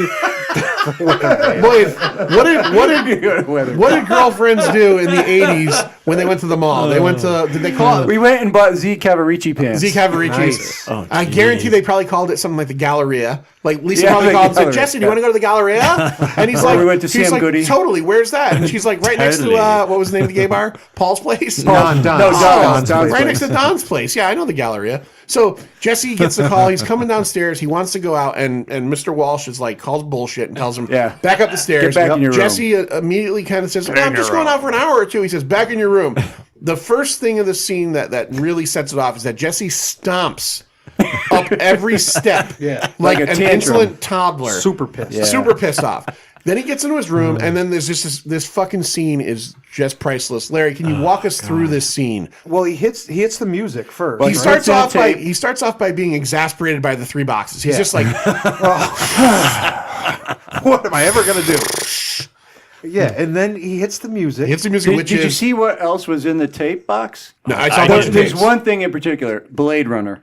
Oh, really? Yeah. Oh, okay. Oh, really? Yeah, and he passed over that to put on. Do you know what it was? That song? The song was, I think it was the original version of "Touch Me, Baby, Drive Me Crazy, Touch Me All Night Long." Yeah. So, of course, who isn't going to start plays that dancing? song? Come on. Well, it was Kathy Dennis, the remake. I do know that because I remember. I don't know. That was not her, though. That was a different version. I don't know who They that couldn't was. afford her. Oh, yeah. I think that maybe this was like that was one of those songs that like 7 people recorded at some point. Who was the writer of the script again? David Chaskin. It's probably his girlfriend. Yeah. Yeah, maybe. Possible. Quite So- possible. So he starts throwing his clothes in his drawers. Yes. Yeah, in a rhythmic. Dancing around the room. He's throwing them in a rhythmic. Yes. He's going along with the music. Wasn't he wearing like super tight jeans? Oh, He's always wearing super tight. he was wearing typical 80s. I actually do. Well, I remember the Yeah. shirt. Willie Ames used to wear these shirts. You might be thinking of the blue shirt. With the Willie pullover Ames. blue shirt No, with the little Henley buttons. the button-down shirt. Oh, and, okay, it's, yeah, and, that- it's, and it's rolled up with the stripes and a That's black right. and white stripe. That's what he wore One during of my the notes, I don't know how I wrote it. It's Willie Ames everywhere. I said, that's all I see. One of my notes, Charles in charge. when he was in the classroom and had the dream with the boa constrictor, that wasn't a dream because that makes sense, was I wrote, he raided Johnson's closet. What? He's wearing jeans and sneakers like I could picture you wearing, and he's got like a loud Hawaiian shirt on. Oh, yeah, the Hawaiian shirt. I'm like, he's dressed like Johnson right now. I didn't wear Hawaiian shirts at that time. So then don't think. he discovers some I don't sunglasses, remember. right? In one of the boxes. Oh, several. Golden sunglasses with like the vents. Oh, right? yeah. Those old things that yeah. Kanye West brought back a few years ago. Yep. And do you Different remember hats? what he does though with one of the drawers as it's Oh open? yeah, well he shuts it with his butt. Shuts it Gives with his butt. It's a In couple time taps. to the music. like 3 A taps. couple taps Yeah, to three get taps. to get that shut, which we would call these days backing that ass up. Backing that ass up. Which is what he Wow. did. Great Yes, he job. did. Yes, and he then he found something to use as a guitar.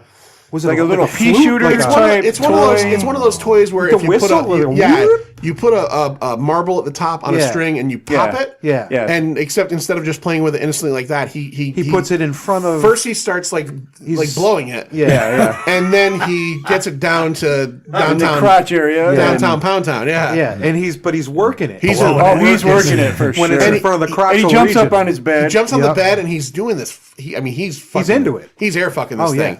And just as that happens, who walks in? Fucking Lisa. There she Lisa, is. Mom and walks Lisa. in, Yeah. and Lisa is so cool about it. Though. And it Another pops. reason, Yeah. yeah, and it pops as she walks in, and then he also does this awesome Jedi jump off the Right, bed. it popped. I forgot that. It pops. He jumps off the bed and lands like a ninja cat. Yeah, right. And then Lisa's just like, she's like, "It's cool. You're my gay best friend." She was into it. And I'm gonna get you to fuck me somehow. It's happening. Holy shit. And shortly after that, they find Is she a Probe. fag hag? That's Yeah. what she's. Yeah. So yeah, she's. I forgot it popped. That's my favorite part. I forgot about That's my that. fucking favorite part. Oh my So god! as Lisa This is in that awful. scene is going to the closet, she's going to a closet. Jesse should have gone to the closet. Right. She finds Nancy's journal from the original That's film. right. That's where they find the But journal. what board game I've never heard of is Probe. How have you never heard of that? I've never heard of it. What Really? board game was it? Probe. Probe. Yeah. They were sitting there. The only very thing in his prominent in the closet closet. is You've never heard a of that? board game, and it's big black letters. Probe. Yet another on my gay. I honestly forget if it was Milton Bradley or like Parker Brothers made Never that. even heard Yeah, of it. yeah, that Yeah, was. I think Parker Brothers. Yeah. How well hidden was this diary? It was It literally was not hidden. It was there was placed. Apparently, That's he what didn't I'm go in his saying. closet. So. there was a shelf. He was able to put his copy of Probe up there, but he didn't see the fucking random diary. All right, I'm gonna take a few minutes and read off some of my notes of other things that I just found in this movie that just scream like this is gay stuff going on. Yeah. The board game in Jesse's room, Probe. Okay, we talked about that. Also, the sign on the door in Jesse's room. Did you read what it says? I remember, but I forget. No out of town chicks allowed. Yeah. That was it. So basically, no chicks allowed in his room. No out of town. Out of shit? town chicks. That's just that's a weird fucking, that's a weird sticker sign thing. Yeah. Makes no almost, sense. I almost want to have like the robber barons put that on a T-shirt. So some of these things we covered, I'm just going to read them off as I wrote them. S&M coach ball attack, we talked about that. Yeah. Dance scene, we talked about that. I wrote this as a note. Jesse's goddamn screaming because it's just, he does it so many times. So fucking good. Sweaty wake up with the package grab, which we talked about a second ago. He gets up and he's moving his dong all over the place. How many times do we have to see him in his tidy whities? The melted green thing on his dresser equals a limp dick.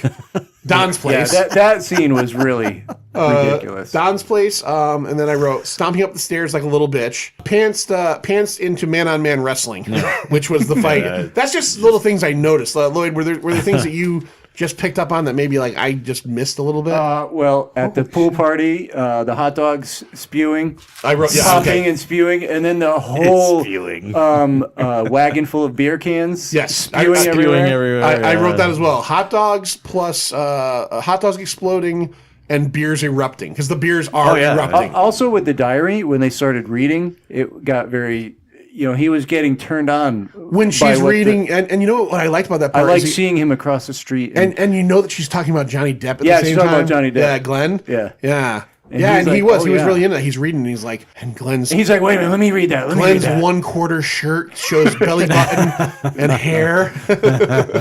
Wasn't there? treasure not line. to take it back to part. No, we can go back to anything. But wasn't it? Have you guys heard this, or am I just making this up in my crazy fucking head? I didn't do it.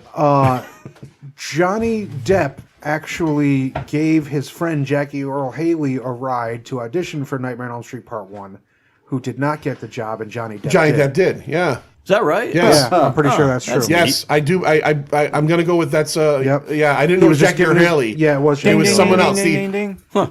Yeah. Oh, was it? Yes. Right, because the casting director, let's be honest, looked at Jackie Earle Haley and went, you could play. He had a mullet. You could play like greasy, ugly kid on Bus. I want to see that dude in a 1/4 shirt over there. And Johnny Depp's just like, what's going on? You talking about me? You talking about me? I'm just the guy with the car. Yeah, I just brought him here. I just also happen to be ridiculously good looking. And it was the best shower of blood I've ever seen out of a center of a bed. So much. It was so awesome. Let's talk about that real quick. It's like 16 people's worth of blood. Let's jump totally into part 1 for a second. But how did Glenn's little frame hold all that blood in there? Not possible. Not possible at all. Even if that was a waterbed full of fucking blood, it would not have had that It filled the blood. ceiling. No. Yeah, it Completely filled the ceiling. it made a fucking ocean of blood on the ceiling. Oh, so good. It is a That good was scene. such a good movie. Yeah, the first one is great. The second one, I mean, let's just get down to brass tacks with the Look at it second this one. way too. Just look at the difference between the first movie and the second movie for lighting. Just lighting alone, it's so bright with Freddy's Revenge.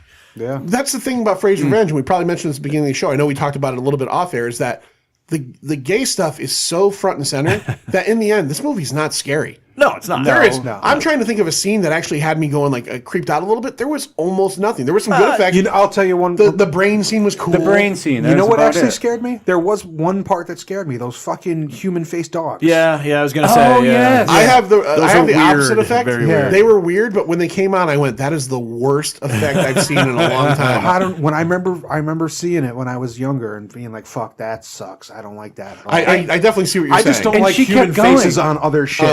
It's weird. It's just She weird. kept going in there after those dogs. Yeah, no, I would have just turned around. I'm out. I'm like, okay, See ya. Jesse's dogs, I'm in done. him, and there's fucking human-faced dogs. I'm leaving. Yeah. That's it. Done deal. Bye, Jesse. But Bye. again, this is why Lisa is the man. I don't like you that much. This is why Lisa's the hero. She goes Well, in she's there. the hero, yeah, She is not. I don't mean the man by the Right, man. I mean right, she's the man. Like she goes in there and she fucking saves Jesse. Again, she makes out with Freddy's corpse and Jesse bursts out of it again. There's so many people All right, bursting that out was- of other people in this movie. There are creepy things, and that was one of them. Yeah. I mean, anytime you're making out with Freddy is creepy, but it's just there are creepy scenes in there. I thought again, what I'm saying with the lighting too is like a lot of scenes with Freddy is backlit, so you get he's in darkness. He's in like while- silhouette. right? Which is Yeah. really cool. It's a good effect. No, he's so scary in the first one, and I could see where he could have like there. You know what scene kind of like to me was kind of unnerving in this one was like the scene where Jesse first realizes that Freddy's a thing, and he kind of screams? Well, no, you can kind of picture he looks into the furnace room and he sees like the shadow. That sets up a lot of what could be really good scary shit. Sure, it just doesn't deliver at all. Right. And plus, it's all fucking covered up by all the rest of the craziness going on that we've been talking about. I still hate the sound of those knives On the- scraping on the metal. Oh, it drives me nuts. And he does that well in that done. one scene too. In this one, That's well done. because that makes me think that's that one scene in the first movie with his arms all the way across. Yeah, that was creepy ass. And he's walking down the. As a matter of fact, does he have two gloves in that one? or in that scene, Well, right? that's the other thing in this movie. No? A lot of the time it's not a glove so It's much. the hand. It's the knives hand coming with out the of the knives. Again, because we've taken the rules. This movie is not about him. He doesn't attack anybody in a dream. Jesse. This Right, movie, no, there's That's all nothing in it's a dream. about. this movie is a possession thing. This movie is completely a possession thing. Yep. And again, it's the only movie I think maybe in the series that I remember He wants to come back and really mess up John Saxon. where he shows up in the real world, and then we get that kid who tries to talk him down again. That was just let's just talk about that real quick. So the pool party, Freddy bursts into the real world, and he starts to knock shit off of tables because that's what he does, and he kills like one or two kids. There's like a fat blonde kid that runs by and he stabs him in the stomach, and then he takes the fucking tablecloth, yanks it off, and the flowers are still standing. The flowers. John, can you say that? The flowers are still standing. I got you, bitch. and then of course we get who could only be known as I guess background hero kid, who decides that the best way to stop this guy, Larry, What do in you an want? Izod shirt. Larry, give us a line reading from him. Hey, bro, what's going on, man? What can I help you with? Let's all calm down, buddy. Yeah. One of the actual lines he says to him is, "Just tell us what you want." And it's like, when you look at Freddy, what do you think this motherfucker wants? Isn't the pool on fire in back of him? I think so. The pool Yeah. is burning, boiling. There were two people still in it. people and are in the pool. It's getting so hot. The pool's on fire. This guy's got knives coming out of his fucking hand. He looks He's like all burnt to he shit. looks like fucking a piece of meatloaf that's been in the microwave for way too long. The hot just like, dogs have "Hey, all buddy." exploded. It's okay. Meanwhile, Lisa's father is upstairs not getting jerked off by his hot wife because he's too busy thinking about what the kids are doing downstairs. Right. This movie is so going on down sexually there? confusing for me in every way, shape, and form. And it like honestly, I feel like in 1985, people with their brains on a certain way walked into this, especially after only 350 days earlier seeing the first one and going, "That was some scary shit," and then walked out and went, What the fuck "Was that a gay happening? propaganda movie?" Yeah. I don't think so. I have to wonder myself, and just with the sheer amount of money it actually made for a sequel, that's saying something. too. $29 million, $3 million budget. I'd be interested to see what the third one did based on the strength and of it the had second one. and it had a much bigger The third budget. one had to have, because the third one, the budget must, just based on the effects, must have it been was huge. much bigger. There yeah, were a couple definitely. people that were, I mean, you brought Langenkamp back, so that had to cost a little bit more because she was more well known. Patricia Arquette, even though was She was young, nobody. She was nobody yet. but she still probably had enough credit that, they probably saved a lot of money in this movie by hiring Kim Myers and Mark Patton. You know what I mean? True. But again, I mean, at this point, and if you go to the third movie, that's where Robert Englund would have asked for more money. They would have pushed him to the forefront. It's another Freddy movie, that kind of They thing. got Dokken. There you go. Yeah. I know one thing. Dokken don't come cheap. Don Dokken doesn't get out of bed for less than $75,000, motherfucker. And George Lynch doesn't fucking do anything unless he's picked up in a Rolls Royce. That's right. And that was Wes Craven, wasn't it? He did the third one. No, hold on. No. That was Chuck. Actually, the third one. Woolery. That was Chuck Woolery. Woolery. Oh, no. Two and two back in 2 and 2. Chuck, I can't think of the guy's name, but he actually directed the Blob remake like a year later. Fuck that movie. I like that one. I know you don't like Kevin Dillon, right? I hate Kevin Dillon. The Blob Fucking remake is hate not Kevin bad. But you know who wrote? I'm going to go and say he Bring wrote you it all for the sure. Kevin Dillon movies. Lou, can you double check something? Almost ruined the Doors movie for me. A Nightmare on Elm Street 3, Dream Warriors. Did Frank Darabont write that? No. Frank Darabont, come on. Get the fuck out of here. No way. Is he I would- credited though? No. He already looked it up. Frank Darabont Are you wrote. fucking Oh my shitting me? God. Yes, How do I not know that? I knew that. See, you doubting motherfuckers. Thank you. Wes Craven is probably only listed as because of characters. So it's listed for Dream Warriors, Yeah. Wes Craven, Frank Darabont, and I guarantee Wes Craven didn't write it. No, he he's probably written gets the credit because characters. he drew the Nancy and characters. Freddy. Yeah. Yep, Frank Darabont. I knew that he had something to do with that movie. Chuck Russell. Chuck Russell, who's made a few movies. The Not Blob. Chuck Woolery. Not Chuck Woolery. Chuck Woolery just makes love connections. No, wait a second. And wait Scrabbles. a second. Uh-oh, okay. Wait a second. Fucking screenplay. Wes Craven and Frank Darabont. Oh, so Wes Craven did have something. And yeah, Bruce okay. Wagner and Chuck Russell. Okay. Yeah, all right. it's what happens when you get all these treatments. Everyone has to get a Everybody credit puts of some something on sort. there. Every rewrite is a fucking Right. new. It's a new. Frank Darabont's a good writer too, man. Frank Darabont's a really good writer. I'm telling you, if I have lots of good things to say about Frank. If Frank one of the Darabont, best. if Steven Spielberg had just fucking not listened to George Lucas and made Frank Darabont was the original screenwriter on Indiana Jones 4, and George Lucas threw it out for what we ended up getting. That's rough. Yeah, that is rough. All right, so you know what we're going to I talk can't about. say enough about that. Let's talk about real quick, since we've talked about this movie for quite a bit. Yes, we have. Let's talk about the box office situation that weekend and what was out. And let's go down 1985 memory lane real quick. I love Memory Lane. So the week ending. So this came out on But not Kevin Dillon. on November 1st of '85. Fuck Kevin Dillon. You don't like Johnny Drama? No. How do you feel about Turtle?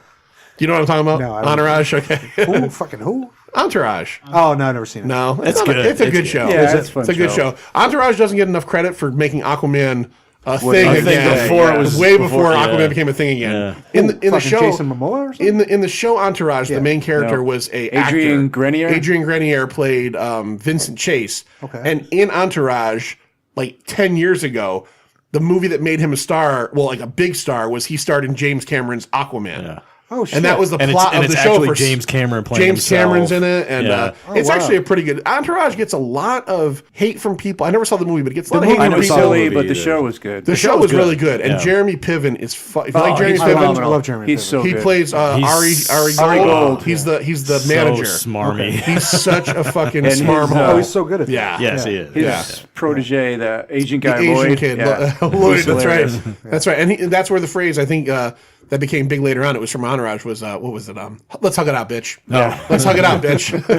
It's a good show. It is a good show. I enjoyed it. It was a show that I know a lot of people that hate it. I don't know And why. I It was started fun. watching it. I went, "This is fucking pretty funny." Yeah. But and it's Kevin pretty well Dillon done. is in it. Kevin Yeah, Dillon. he is in it. So you Kevin fucked it up. Dillon. Kevin Dillon He was is the brother is of, like the main star. the other guy. Yeah. You would like it for that because he's got no class, no ability, no nothing. But Kind of he's like Kevin Dillon in real life. yes, exactly. He played himself. Wait, in I'm the going movie, to for ask sure. a question now Yeah. because you played the- met a lot of people Yeah. through. Never met CT Kevin Horror. I was Dillon. going to say, do you know Kevin Dillon? No, never met him. Okay. He played the brother of a much better actor. Yeah. Yeah. Yeah. He Oh, was yeah. the first. No, So that was his so character. the Vincent Chase character who ends up in Aquaman is younger than his brother Johnny Drama. Johnny Drama got came him first. Yeah, yeah. Johnny Drama was on this. God, we're really going off on a tangent. Johnny Drama was on this terrible sci-fi show that lasted a few years, and he became popular for that. It was called Five Brothers? Or No, the- Vikings the- 2021 or yeah, something. something like that. Yeah. And he was on a show for like 2 or 3 years. Get really popular because of that in like the sci-fi con So community. the nerds knew him. The nerds know him, but then his Yeah. career ends. Yeah. So once Vincent Chase becomes like a hot commodity in Hollywood, he has his entourage. He has his buddy who is like his manager, Turtle, who is like his gopher, and these are all guys he grew up with in like the neighborhood, like in Brooklyn. And Johnny Drama And his brother. is his brother, who was the first one that had success, but now is like riding on his brother's coattails. Yeah. I would suggest if you get a chance to check it out, it's a pretty I good probably show, will. and it's filled with celebrity cameos. Yeah, so everybody's in the show. Yeah. And I love the stuff with Kevin Dillon is really good, especially when you find out when he goes to the Comic Cons Yeah. and he's playing he's dressed up as a character. He's a space barbarian. He's like everyone knows who he is, and he's in his element. Everybody knows who he is, and nobody knows who his brother is. Yeah. and Which is the exact opposite of his entire life. Yeah, it was hysterical to watch. I'm like, oh no, now we get it. Very cool show. So thank you for tuning in to the Pint Movie Invitational, Nightmare on Elm Street 2, Right. where we talked about Entourage for 10 minutes. But you know what? If you listen to Pint and Comics, you know that shit happens. All right, let's get to the box Fueled office. on beer. Week ending. Nightmare on Elm Street 2 came out on November 1st, 85. I looked this up. It was a Thursday. So for some reason, they said, fuck Friday. We're putting this out on a Thursday. The week ending was November 4th of 85. So let's go back and think about some of the movies that were out that weekend. Number one at the box office that week, and it opened that week at $5.3 million, Charles Bronson in Death Wish 3. Oh. So we could probably say that this was a slow week at the movies. Yeah. Number two. to Death Wish you again. Death Wish in you. I can't do Bronson. I can picture it in my head. Death Wish 3 had Barbie Wilde, who went on to be female Cenobite in Hellraiser 2. Oh. Just going to bring There's it the there. Hellraiser connection. Just going to bring it there. No, that's you're Larry. You are a 6 horror degrees guy. of Hellraiser. Yeah, you're a horror guy. Was Death Wish? It didn't say it here, but was Death Wish 3 the Crackdown? Wasn't there one that was called the Crackdown? No, I don't think so. I think that was 4 or 7, one of those. That's the one when I didn't have any. 9. You fucking do a pretty good Charles Bronson. It's not difficult. That was pretty good, yeah. I still can't get over it. Did you ever see The Great Escape? No. I never saw The Great Escape. Yeah, I know it is. Such an awesome 4 years ago, when me and John were doing our old show From the Hip, we used to do shows where we would do challenge shows. Oh, I made you watch and that. Yeah. John made me watch The Great Escape. And the one thing I couldn't believe about The Great Escape was that Charles Bronson plays, in a way, of the cowardly character. Yeah. Oh, wow. Charles Bronson is like known to be like the tough guy. badass. And my grandfather, loved my grandfather, loved Charles Bronson, loved him. I mean, he'd watch Charles Bronson. You know, Charles Bronson was just, and then when I would go over there and see Charles Bronson things, he's just killing motherfuckers left and right. Yeah. And he's got that fucking 1,000-yard stare. And in The Great Escape, there's a scene where they have to tunnel through the tunnels, and he has like this panic attack. Really? Oh, yeah. It's crazy. I can't picture that. It's crazy. It's Charles a- Bronson, and it's again, a I don't big think deal, too. You know, Yeah. you're talking like Charles Bronson, fucking Steve McQueen, Right. just these men's men. Like Well, you fucking get into it in that Clint movie. Eastwood, obviously. Yeah. They're all pilots, Right. and he's a former Polish pilot. And the reason he liked being in the airplanes is because he had to dig as a kid, and he hated it. And so they're trying to dig their way out, and he flips out. The two it's things a that great scene. It really is. The two things I was most surprised about by that movie, real quick, was Charles Bronson plays the coward, and man, 60s. James Garner. Oh, James Garner. Fucking hunk. Fucking Yeah, hunk. he was- I know James Garner from if we're Rocker gonna- if we're gonna- Fox. Yeah. Oh yeah. Oh, he's- yeah. Perfect hair. If I was Jesse Walsh in 1950, I'd have a poster of JG up on the wall. That was a good-looking dude. Am I right? You know what I'm talking about, right? yeah. And he was all so the smooth in actors this from movie, like too, the yeah. 80s, the older actors Yes. that we know from the 80s were all just super, attractive Yeah. guys. To the me, James 50s. Garner wasn't a bad-looking guy, but he was Rockford. He was kind of like this Yeah, old right. bag of Yeah. bag of fucking hammers, Yeah, you know? and he wore those bad '70s suits. Yeah, So. yeah. Everything was made of wool. No matter and how hot it was outside, he's wearing wool. He's driving a His Pontiac ties- Firebird that's not a Trans Am. No, yeah, no. It's the responsible 6-cylinder model. He never would have fucking lasted in the Walsh's living room with one of those suits No, on. no. Not a fucking. No, At never 97 would. degrees, a wool suit. This is why Mr. Would've Walsh caught wore fire. those shorts all the Would time. have caught fire. If he moved once and his thighs rubbed together, Yep. he It would have burst fucking- into flames right And there. then as James Garner burst into flames, Jesse's dad would go, "What'd you do? Shove a cherry bomb up his ass?" See what you did, you fucking junkie? You killed James Garner. So tell me, Get him to the methadone are you on clinic. drugs? Get him to the methadone clinic. All right, let's get back to this. All right. But I Get back to totally more suggest Clue seriously Gulager. Great Escape. watch The Great Escape. Yeah, I need to. I know. John Oh, yeah, suggested it's it, and I watched it. And I top went, 10 movie of all time. There was 2 movies, and we won't get deep into this one. 2 movies they recommended. The Great Escape was a joy to watch, Yep. and Casablanca was like falling down the fucking stairs. I didn't push that one of you. No, it was the other guy we did the show with said, "No, watch Casablanca, you'll love it." I wanted to fucking hang myself. Watch That's Bullet what I'm- instead. That's good. Yeah. Bullets. Oh, come on. All right, so number 2 that week. So Death Wish 3 was number 1. Wish Number 3. 2 at $3.6 million, and it opened that week was To Live and Die in L.A. Oh, wow. Which I've never seen, but I know the I've seen title. that. Right? I Okay. think it's a crime movie. Yep. Number 3, it had been out for 5 weeks. It made $3.1 million. Jagged Edge. I think that was Oh, yeah. Jeff Bridges and I think Glenn Close. A Yep, that's it. courtroom. Yep. Courtroom. Yeah. Number 4, Nightmare on Elm Street 2 opened at $2.9 million. Solid opening. Number 5, out at that point for 18 weeks, still riding it high, $2.4 million. Back to the Future. 18 weeks. there it is. Yeah, 18 that's weeks. a long time. Number 6, 5 weeks, $1.9 million. And I'll give you a hint. Don't bother my friend. He's dead tired. Arnold. No, that's Sully, remember when I said I'd kill you last? I lied. Commando. Commando. Oh, Yeah, Commando. It is Commando. Hey, speaking of Dick Miller, Dick Miller. Just passed. Dick Miller just passed, yeah. Yes, And very luckily, we were able to see Dick Miller on the big screen, a month ago at Gremlins. Gremlins, at that's right. CT Cult Yeah, Classics. yeah. The guy showed Gremlins and Die Hard, and Dick Miller played Mr. Futterman, who, as I watched it on the big screen at your show, and again, thank you, Larry, for putting those shows on, I said, isn't it funny that in this small town, they let this guy drive a fucking giant forklift through the town, totally drunk, and nobody cares? Like, they're just like, go ahead, go back to your house, and he's like, I'm going to get in this 68,000-pound machine with 74 whiskeys in me and just drive home. And they're like, see you later, Mr. Futterman. Could somebody help carry him into his fucking tractor, please? I want to tell you right now, even even before the Gremlins showed up in that town, it wasn't so idyllic. There was a lot of shit going on. When they're willing to let a 75-year-old war You got vet. the crazy fucking People dying in their chimneys. Wicked Witch of the West Broad. Fucking, I'll get you and your fucking dog too. I want to bring this up because you're on the show real quick. And again, we have a little bit of time. We're almost done with the show. Okay. You sure? There was a reaction at your show that I didn't expect at all. From me? At your show, not from you, from the audience. So we're watching and Gary was there, we're watching Gremlins, and they have that scene where every time I've seen this movie, the Phoebe Cates scene where she talks to Billy about why she hates Christmas. I always take that like seriously. Half the theater was like breaking out laughing. Erupting in laughter. Do you find that as a funny scene? Or Not at all. I don't either. Okay. No. You did notice there was a lot of laughter there, right? Yeah.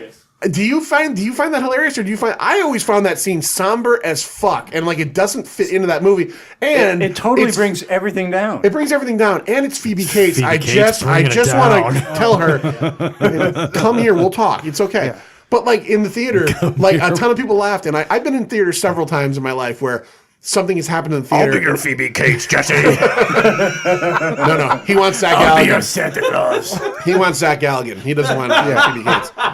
I just wanted to bring that up because I didn't know if you noticed that. I know you're usually schmoozing and doing your thing, but I was like, that's kind of weird that everybody's laughing at that because I always, every time I've seen Gremlins, I'm like, man, this really brings the fucking thing down. That's strange. I didn't know people laughed at that. If you look at his face when she's telling him, he's got a smirk on his face. Because I think he doesn't know how to react to it. Because he's a fucking douchebag. He You ever met has Zach that Galligan? smirk all the whole time. Oh, is he a douche? He's. You want to tell us off air? No. I'll tell you on there. And it's because whenever I say this, anybody else who's met him is like, "Really? You think so?" I don't know. I got a weird vibe from him. Yeah. And he was You know what that's called? kind of standoffish. I haven't worked in 20 years. Right. I'm hungry, Larry. And then I asked him to sign this Gremlins poster that was drawn by the artist Jeff Zorno, the comic artist. Yeah. And he's like, "Is this thing licensed? Am I even allowed to sign this?" Oh, I'm my like, God. I'm like, "I don't know, dude. The artist is 20 feet away. Why don't you go ask him if it's licensed? I don't know." He's like, fine. I'll sign it, but I'll only personalize it because I don't want you selling this. Okay, dude. All right, Neil Adams. I wasn't planning on selling it. So, you know what? Is there a way to get Gizmo's autograph instead? All right, he's douchey. You're right. You are right. Yeah. Fuck is Gizmo? Gizmo's still shaking from his Rambo-like encounter in Gremlins. I think too. Zach Galligan's still mad at Bill Murray for that fucking first movie he did that nobody saw. What? The unreleased From Here to Nowhere. What the fuck was it called? It was Bill Murray, Dan Aykroyd, Zach Galligan, written and directed by a guy from Saturday Night Live, shot black and white. It was never released. Is that the Michael? Yeah, I know what you're talking about. You know what I'm talking about now? I didn't know he was in it. Oh, Zach Galligan's the main character. Oh, yeah, it was his first movie, and Bill Murray treated him like a piece of shit. Well, I heard Bill Murray does that to a lot of people. Yeah. Bill Murray said it was because his character was not supposed to be nice to him, so he was just trying to keep it. He's method. He was being method. He's DDL in him. He's Daniel Day-Lewis in him. What the fuck is the name of that movie? All right, you keep looking that up. I'm going to run down Tequila these. Sunrise. It's vodka. Number 7 in the box office in November 4th of 1985. Out for 2 weeks, 1.8 million. Starts with a K. Crush Groove. Oh, my God. Remember that? Remember? Body moving. Oh, yeah. Larry's got it on Laserdisc. Are you fucking kidding me? I've got it on VHS. Number 8 weeks out, $1.4 million. I've heard the name. I have no clue who is in this or what this was about. It sounds like a real drip movie. Agnes of God. Yeah. Oh, I remember that. I remember that. I don't think I've ever heard of Number 9, 4 weeks, $1.4 million. And as soon as I wrote this down, I said, Sounds like a real drip of a movie. I said- it says Agnes in it. I said to myself, this movie sounds like, Agnes of God. It just sounds like, it sounds so fucking hoity-toity. I said to myself as I wrote this one down, because I kind of remember this movie, but I went, I bet you this is a John favorite, and maybe a Spielberg favorite too. The Adventures of Remo Williams. It was not a favorite of mine. Okay. You know how I've gotten a ton of write-in votes on the website for people who want to Super see that. popular Really? movie. It was like a book series, Yeah. and they tried to. It was going to be like an Indiana Jones Yeah, it was thing. Fred Ward. Fred Ward, yeah. Fred Ward and Joel Grey as an Asian. Nothing lasts forever. That's it. Tom Schiller, yeah, he was one of the writers of SNL. Oh, Tom Schiller. Yeah. Oh, yeah. Produced by Lorne. Never released. Okay, Never released. learning stuff from Larry. There we are. And at number 10 that week, It had been out for 9 weeks, $1.1 million. I'll give you a hint, Larry. I think you're going to get this right away. I want my $2. Oh, Better off dead. Better off dead. And I wanted to point this out. How long was it in? It had been out for 9 weeks at that point. 9 and it was weeks. holding on to number Dude, 10. the Asian with the fucking Howard Cosell. Oh, yeah. To this day, still fucking cracks me up every time. It's the whole movie. hysterical, Jeremy Piven, The John Cusack. John, I remember Jeremy Piven in that. Now you're thinking of Booger from Booger. Yeah, but I think Jeremy Is was Jeremy in it. Piven in I'm it? pretty sure. He might be because Jeremy Piven and John Cusack have been friends for like 30 years or wow. longer. All right, yeah, makes sense. He I was can't picture him. definitely in Grosse Pointe Blank. I think yeah. John Cusack's father or Jeremy Piven's father, one or the other, ran a theater troupe in Chicago. Yeah. And that's how they know each other. So Jeremy Piven might actually be in that. I just Look don't at all remember him. this snow. Yeah. You know the street value of this stuff? And wasn't maybe I'm wrong. Wasn't William Zabka the bad guy in that one or no? In that, I don't know. No, He's I the don't bad think guy so. in every second. Just 80s one of the movie. guys. Just one of the guys. yeah. Well, I don't. Where do think you he get off was. having tits? It's okay. He's Yeah. got tits. All right. was So a good one, I did Better want to Off mention. I went to 10, but I wanted to mention just because Larry's here that number 13 and 14 that week were also a couple of horror movies. Silver Bullet. Great. Which you showed again at one of your shows, and Reanimator. Reanimator surprised me because I always think of that as the type of movie that probably never cracked the top 50. Because I don't remember that being in theaters. I remember seeing that when I finally saw that, like on video, like renting it. Well, you know, just at the video remember store. the theater situation back then for us. A little different. Yeah. Basket Case was actually in the theaters. Yeah. Really? Yeah. Most stuff was. There wasn't a lot of straight to video yet. Right. Talk to Bassett about that. The amount of movies that he saw up in Vermont that we never got around here. Hey, I saw Your Hunter from the Future in the movie theaters. Well, there you right? go. So- Yeah. I don't You remember saw that. you read through Ad Nauseum, right? Yes. You saw those are all playing in Yeah. the theaters. Yeah. Those are all those crazy fucking horror movies that you would never think can't today recommend- that today wouldn't go anywhere near a fucking Right. theater. Right. I can't recommend that book enough, by the way. Ad it's Nauseum from Rue Morgue Press by Michael Gingold. Yep. Yeah, we saw him at the archive. We saw him at the archive, yeah. Randomly. 2 days after I reviewed his book on a podcast, he just happened to be there. All right, so Larry, that was Nightmare on Elm Street 2. Yes. Thank you for coming on. Thank It you was for also talking it was about also Entourage. And it was also Entourage, Yes. and, And a many, little bit many of The Great other Escape. things. Yeah. But if you listen to Pint Death Wish Comics, you 3. know what you're getting. You know what you're getting. We usually do this. We go around the table at the end of every invitational and do a star system of what you thought the movie was. 1 being terrible, 5 being great, and you could score it on a half. Don't give me any of the 2/4, 3/4 crap. Yeah. Larry, you're the guest. What would you say in the end? What would you give Nightmare on Elm Street 2? Nightmare on Elm Street 2 for pure watchability, I'm giving it a 3.5. Whoa. Okay. I see what you're saying though. You're not really going on content or Nope. You're going not going on content or favorite movie, but it's something that I can still watch. I Yeah. can still sit there and just like Lady Terminator. I Okay. can sit there and watch it. Lloyd, what do you give it? As far as a horror slasher movie, 1 star. But as far as watchability and getting enjoyment out of it, a 3-star. Okay. John? Well, see, Death Wish 3 was out the same week, so Here we go. no, I would give it a 2, a flat 2. Flat 2. Flat 2. Just on overall Just on everything. Everything. All right. I mean, starting off with that wrestling scene was just I don't know. I would give it on a watchability scale. I'm gonna mirror Larry. I'm gonna say a 3.5. I would mirror Lloyd You and guys say, are way too generous. well, again, I'm What Lloyd said factoring was in. actually 100% right. I'm factoring As a in slasher. Lloyd's. Yes. Not good. If we were gonna go if we were gonna go scary movie right now, I'm gonna give this Scary? I'm gonna give this a 1.5. wouldn't And even go that high. I give it the half for some good effect stuff. Yep. But if you want to add in the gay factor and the strange homosexual nature of the whole thing, and just the fact that it was so subversive, and interesting. 3.5. Which made it And interesting. interesting. Yeah, made it interesting. yeah.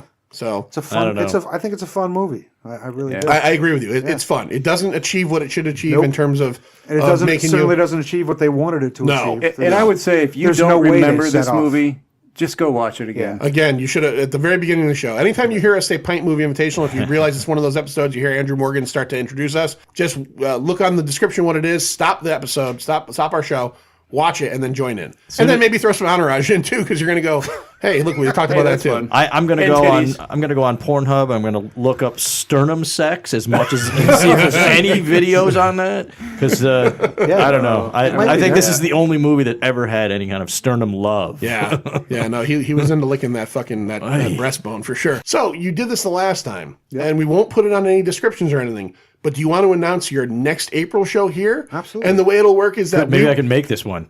we won't talk about it. It'll just be a treat for people that listen. They listen, they hear it, and we won't put it anywhere else. Sure. It's an Easter egg for your next show. An Easter egg. I love Easter. That's not true, but the next show, which is tentatively April 20th. There's a reason for that, but for right now, April 20th, Nightmare on Elm Street 1 and 2. Look at that! Yeah. So if you didn't watch it, so scares followed by that something else. by something else. And if you want to, always check Jimmy's out. Here I Come. Always check out www.connecticut, spell it out, cultclassics.com. Yep. $10 for the show. You get 2 shows. You get a chance to buy to get into the raffle. You're in the raffle if you buy it. The great Matt Wilson will have a awesome screen print poster for everybody to buy there. There's giveaways, awesome stuff like that, cheap snacks, and a fun time. Trailers. 2 movies and trailers. It's awesome the trailers. Yeah, always the trailers. And if you want to check us out, as always, www.pineycomics.com. Death Wish 3 trailer. You really do. You've opened me up to a whole new world of your Freddy Krueger and Charles Bronson impersonations, and they're really close together, as a matter of fact, too, like in terms of like those 2 guys. We have a YouTube channel now, so please check us out on YouTube. And I want to bring this up because they're our friends as well, and Larry's a writer for them and works with them. HorrorNewsNetwork.net. Yes. They now have a Patreon, which I'm actually a Patreon of, and you can go in there. And I got to watch some really cool videos of Larry with like probably 104-degree temperature. It's bad. So debating back and forth some movie stuff, but I got to see that, and you won't. How hot is it in here anyway? Because it's only available to Patreon. I felt like that fucking bird. You started talking about your grandmother at one point. I probably did. I probably saw her. I don't even think for like 20 years. My grandmother looks like Gulager. Yeah. Granny Clue. So this was another episode of Pint Comics. Check us out on our website. Check us out everywhere. Twiddler, MySpace, ConanO'Brien.com. We're fucking everywhere. We're on the Reddit. Friendster? You guys on Friendster? Friendster. What's the one where you swipe? And Tinder. What's the one? That's Grindr. Grindr. Grindr. Which Jesse Walsh is probably on right now, Find looking for his next Grindr.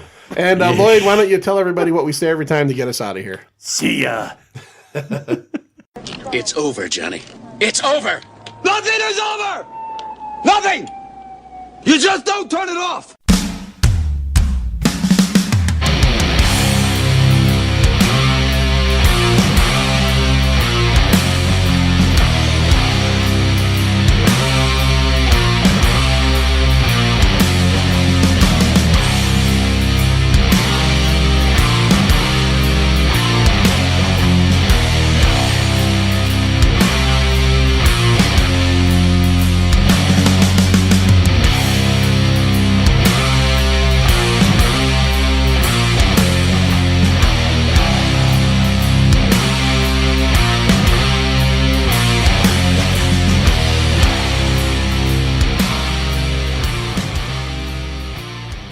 The sweet kettle Test, corn. test, 1, 2. Test, 1, 2. Test, 1, 2. Rickety row. Check. Good. Really, again? Sounds good. Yeah, well, I'm recording this time. Oh, now you're recording. Now he's recording. Lloyd? Yep. Testes. 1, 2. 1, 2. Testicles. Yeah. Hey, John. Hey, what? Can you hear me, John? I can hear you. John. I can hear you. Johnny, can you hear me? You got to do something for me, John. What do I got to do? With you? That's It's right. too cold in here. I Johnny. need you to turn the heat up, John. You want me to turn the heat up? Can you please? What do you want me to put it up to? Can you put on 97, please? You want me to have John, that 97.5. John, Hey, we have a parakeet. John, do we have any? So high. Do we have any candles, John? Yeah, I've got a couple candles. Big I've got a green couple candles that are dripping candles. jizz in my room right now. Are they dripping, John? Oh my God, Shit. John, come on, Wow. come on, John. You got to help me, John. All right, you're creeping me out, Lloyd.